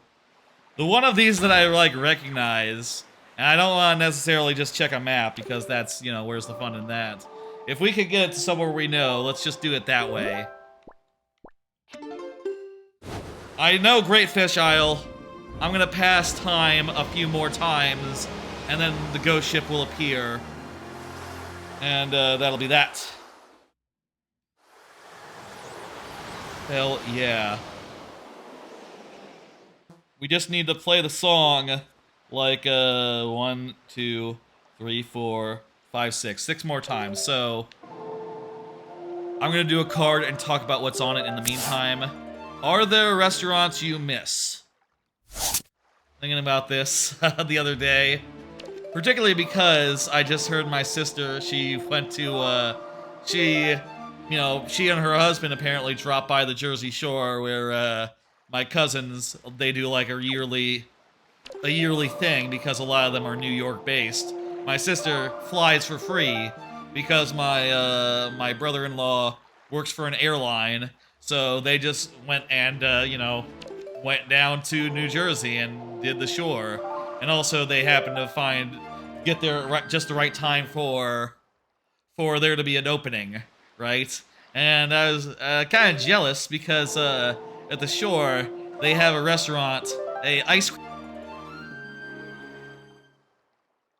5 years, and goddamn, look at this shit. Whoops, I'm on the wrong page for the extra image. Look at this shit. Just a goddamn delicious thing of like a soft serve ice cream. They have like various flavors. You can twist it and that you can twist up with it. Like they have like at every one of their locations, like 4 or 5 or 6 machines that have like different combinations of flavors, like chocolate vanilla, chocolate orange, or vanilla orange, vanilla chocolates, coffee, banana, whatever the fuck you like. Strawberry, whatever goes with strawberry. Mint chocolate chip, mint chocolate. Just a good variety of flavors to like mix and match and try out. And also the sprinklers are really good. Their dip is really good. Oh my god. Whenever I go to the shore, I like to make sure to have at least one Coer Brothers every day. You know, and walk all the way down to the boardwalk, get some Coer Brothers, walk all the way back. Do that multiple times. You know, and also do other stuff on the boardwalk, but one of the highlights of the trip is definitely to get Coer Brothers. And if you were to ask me to name one that I miss, one restaurant that I miss, it's Coer Brothers. Other restaurants I miss, I will say there's some in Japan from my Japan trip that I missed. There was one that was like really incredible like stamina bowl.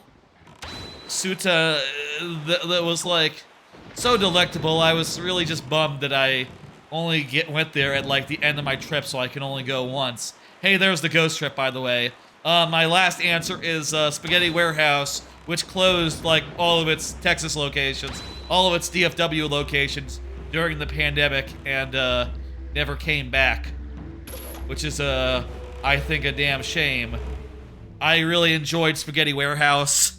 That was the one case of restaurant spaghetti where I really enjoyed it. You know, I really liked that goddamn spaghetti, and you know, I've not had anything that I like quite as much.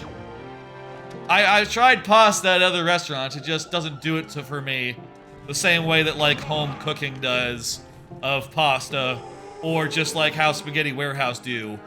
I don't know if I need to like you know, order them to make it al dente or something, or like use a specific sauce, but I don't know. I always wonder because I love spaghetti, but I can only really get it the way that I like at home these days, which is a goddamn shame. Anyway, main answer, Coer Brothers.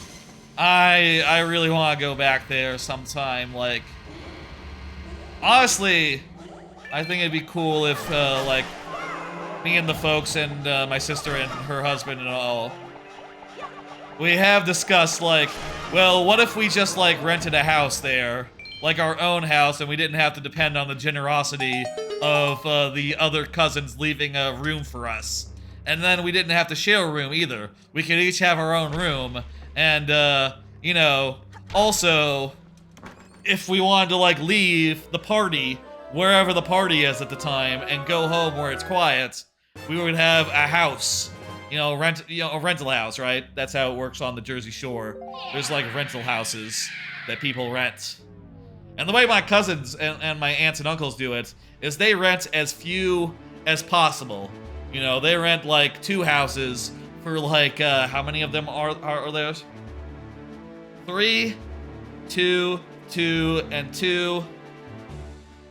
3, and then 3 groups of 2, so 9, plus me and my sister, 11. There's 11 of us cousins, and like probably 12 or so aunts and uncles.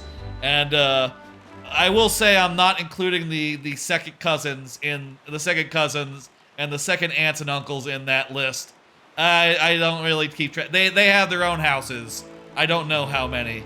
Oh, and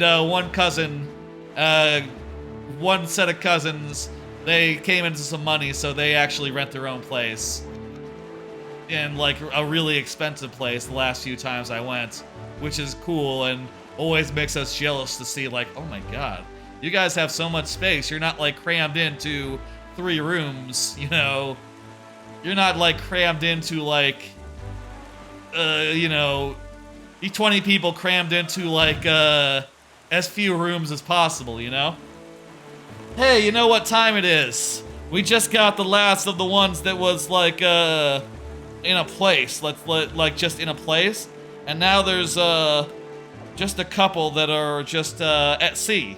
So we're gonna sail around and do those real fast. Let's see where they are at. So this is the Inlet of Steel, and this treasure is near the Inlet of Steel, it looks like. So I'm gonna sail over here and try to line it up. I'm looking at the map now on the old gamepad.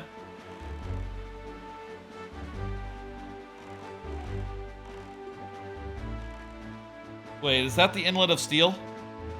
It's not the Inlet of Steel.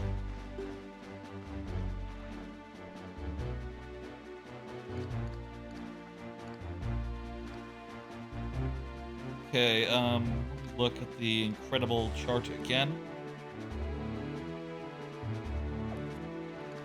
Okay, let me see. The one of these I recognize off the top of my head is the Great Fish Isle. So let's go dig that up. We can do Great Fish Isle, that's easy. I'm not 1000% sure about the other 3.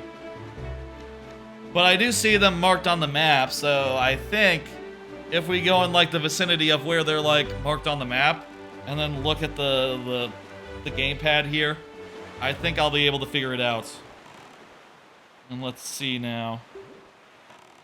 Oh, and even okay, I show up on the treasure map when I'm close enough, so.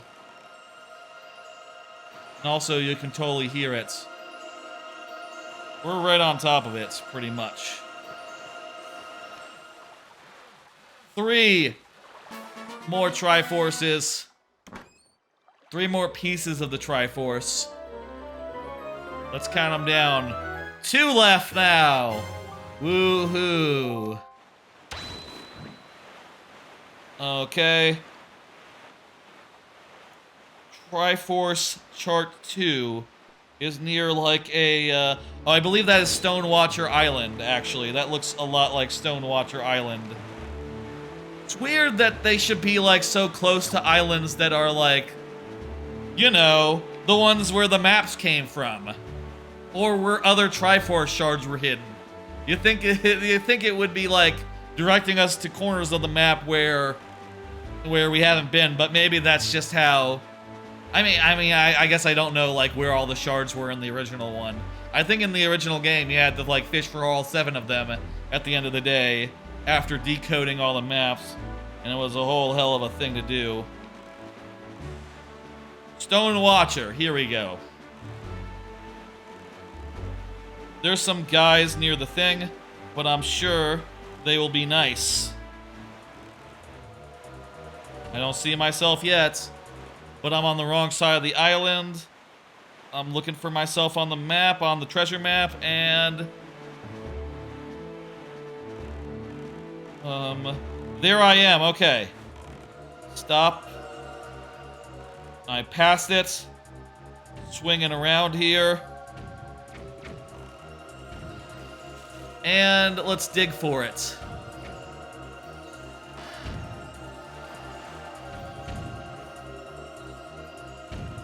I'm pretty close. But I'm just a little bit off. I'm going to...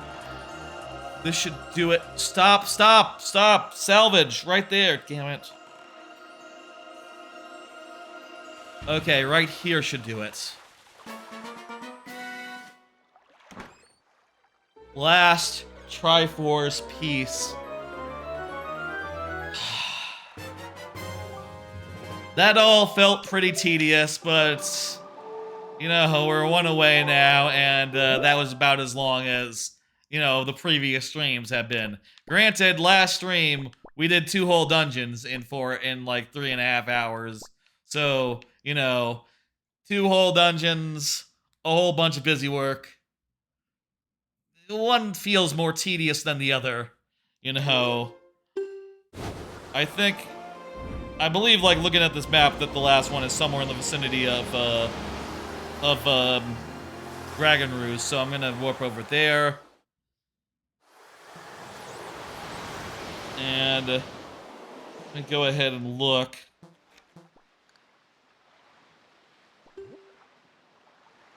I don't think it's this island, but let me look and see on the incredible charts where about it is. Oh shit, it's not near here at all. It's more near Forest Haven. Okay, Forest Haven then. I think I still have cards. I saw a trailer for a Gran Turismo movie. How about that? Saw it when I was seeing the first Slam Dunk, which I talked about at the top of the stream here, near the start. That seems like a weird thing to make a movie out of. I don't know. I mean, I guess I'm not a Gran Turismo guy to begin with, but man, see, it's like I don't see the appeal, honestly. Let me quickly grab some bait so I can fill up my map so I can more narrow down where in the next panel this is, near in the next square of ocean this thing is.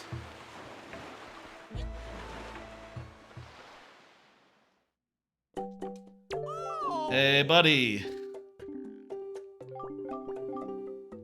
me some bait, man. Thank you. Bye. Bye-bye.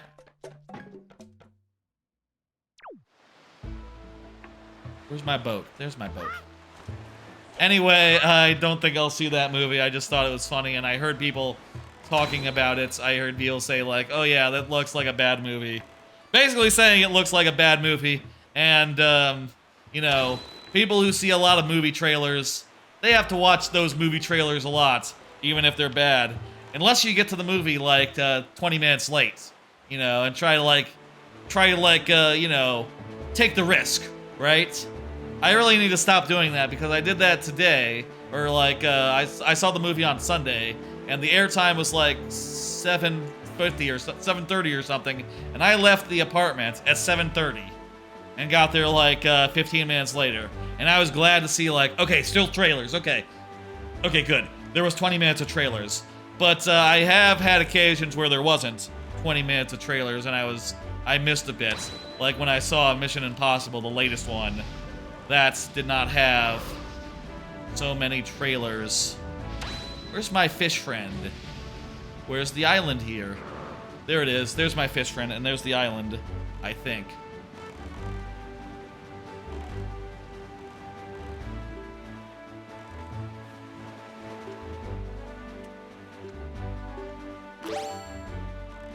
Where are you, fish friend? Where'd my fish friend go? Also, I think I see the treasure. But, I think I got like 1 or 2 more cards left. Did you know they don't print instructions for Lego anymore? Use an app again. I think that's a damn shame. Did you see that there are rumors for the Nintendo Switch 2? Yes, there's rumors for the Nintendo Switch 2. You know, how about I talk about that more next time? And, how about that Bluesky, which, again, I am now in. You can find me on Bluesky if you want. Maybe I should have just left those cards for next time, but I'll give them more time next time. I assure you, that's easy to do. I think I liked it when instructions were on paper. I don't like having to use an app or my phone to like see a menu or something, or like instructions. And I think that's a damn shame that it is like that. I understand it's probably better for the environment and shit, but goddamn, I think it's more of a... I reckon it's more of a matter of cheapness than anything. You know, saving some money by not printing instructions anymore. Here it is, the last piece of the Triforce.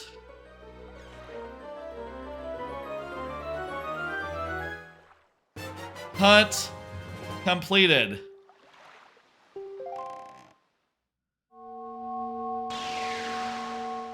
We're just gonna see it on the menu? That's... I kind of expected it to appear in real life. Or to look at his hand and be like, oh, here it is. Wah. It's been a while since I did the Triforce. The whole fucking Triforce quest. And I'll be honest, as a kid, I very rarely did it. Usually I would quit before doing it. But hey, we've done it. The Triforce is in our hands. The Master Sword is in our hands. We have everything we need to end the game.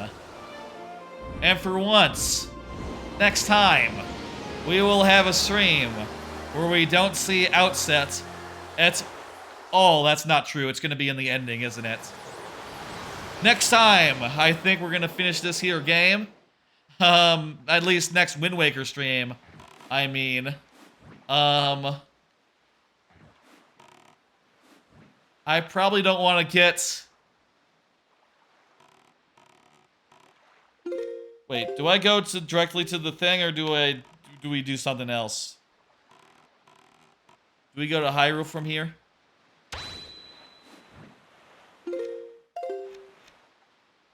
Okay, you know what? We just sailed into a cutscene. Let's go down, and we will end... Yes, let's show the Triforce piece we have assembled. Here it is, okay. Okay, that's gonna be the thumbnail. Perfect, thank you. Good. Good. Thank you, Link, for giving me a thumbnail for this VOD. I like it when I don't have to think so much about it. Oh, look at that. It's on our hand now. It's not just in a menu. The Triforce dwells within you. We are a hero. We have controlled wind, crossed the seas, done Fest quest. And we are near the end. Hero of the Winds, which is, of course, what he will be identified as in Tears of the Kingdom and Breath of the Wild DLC. Or Amiibo stuff. DLC or Amiibo stuff. I forget how it was in the... It's like DLC in Breath of the Wild, I think it was. The vintage items. And in Tears of the Kingdom, it's just from the start. Alright, this seems like a perfectly good place to leave off. And I'm going to save this time. Unlike last time. I had to replay some stuff between streams, it turned out. That's why this stream was on Tuesday and not Monday. Because I realized like 10 minutes into an aborted stream. A stream that had to be, you know, canceled, aborted, and, you know, deleted from the archives. From, you know, the archive memory and all that. But ship, the King of Red Lions. I think that might be the last time we really sail on him. We're gonna do a lot of stuff here in Hyrule, down below, and maybe we might make a fast travel thing with him later on. But that'll be a ways off. Let me pull up the schedule. Here's the plan for the next several days. So because we did this stream on Tuesday, because of the whole mishap with the saves, usually it'll be on Mondays, and the final episode of that will be on next Monday. The next let's say installment. Let's not say episode. It's weird. It feels weird to call a stream an episode, even if when it's in VOD form, it is kind of an episode, if you think about it. The finale of Wind Waker HD will be next week, and I'll say, since I have, like, not pushed myself through the Triforce quest too many times in my life, singular, I have only seen it, like, maybe 2 or 3 times, maybe 4 times before. So, relative to the rest of the game, I know this part a whole lot less, other than, like, the couple of times I've been here, and also what I've seen in, like, speedruns throughout the years. So, that'll be fun. That'll be next Monday. The next playthrough game is going to be StarCraft Wings of Liberty, the first campaign. The way I'm going to do it is going to do one StarCraft campaign, and then some other game, and then go back for another StarCraft campaign. And we're just going to alternate until we get through all 3. And then after that, we'll do other stuff. There'll be other playthroughs after that. Into infinity until I, am too old to stream or I stop streaming or whatever. Whatever happens. Anyway, that's the plan for the streams. I will say 2 Mondays from now, I have jury duty, so maybe not a stream August 14th, but maybe we'll start the week after that with StarCraft and just do some other stuff that week. Maybe take the opportunity to do some more variety type things. The next stream will be a Game Pass stream where I'll play a bunch of Game Pass streams. Game Pass games I've never played before. I have a whole bunch downloaded, including such recent hits as Redfall, bad game. Venma, I hear Venba's very good and it came out yesterday. Exo Primal, which came out recently and it's on Game Pass, so I'll check it out. And there's other things that I've never played that I have basically downloaded like maybe 24 of them. Like a dozen and a half, let's say. We'll probably play like 5 or 6 or 7 maybe, depending on how much we like the games. If we like a game, we might stick around with it a while. Like there was one Game Pass game where I think I did 3 hours of Death's Door because I really liked it.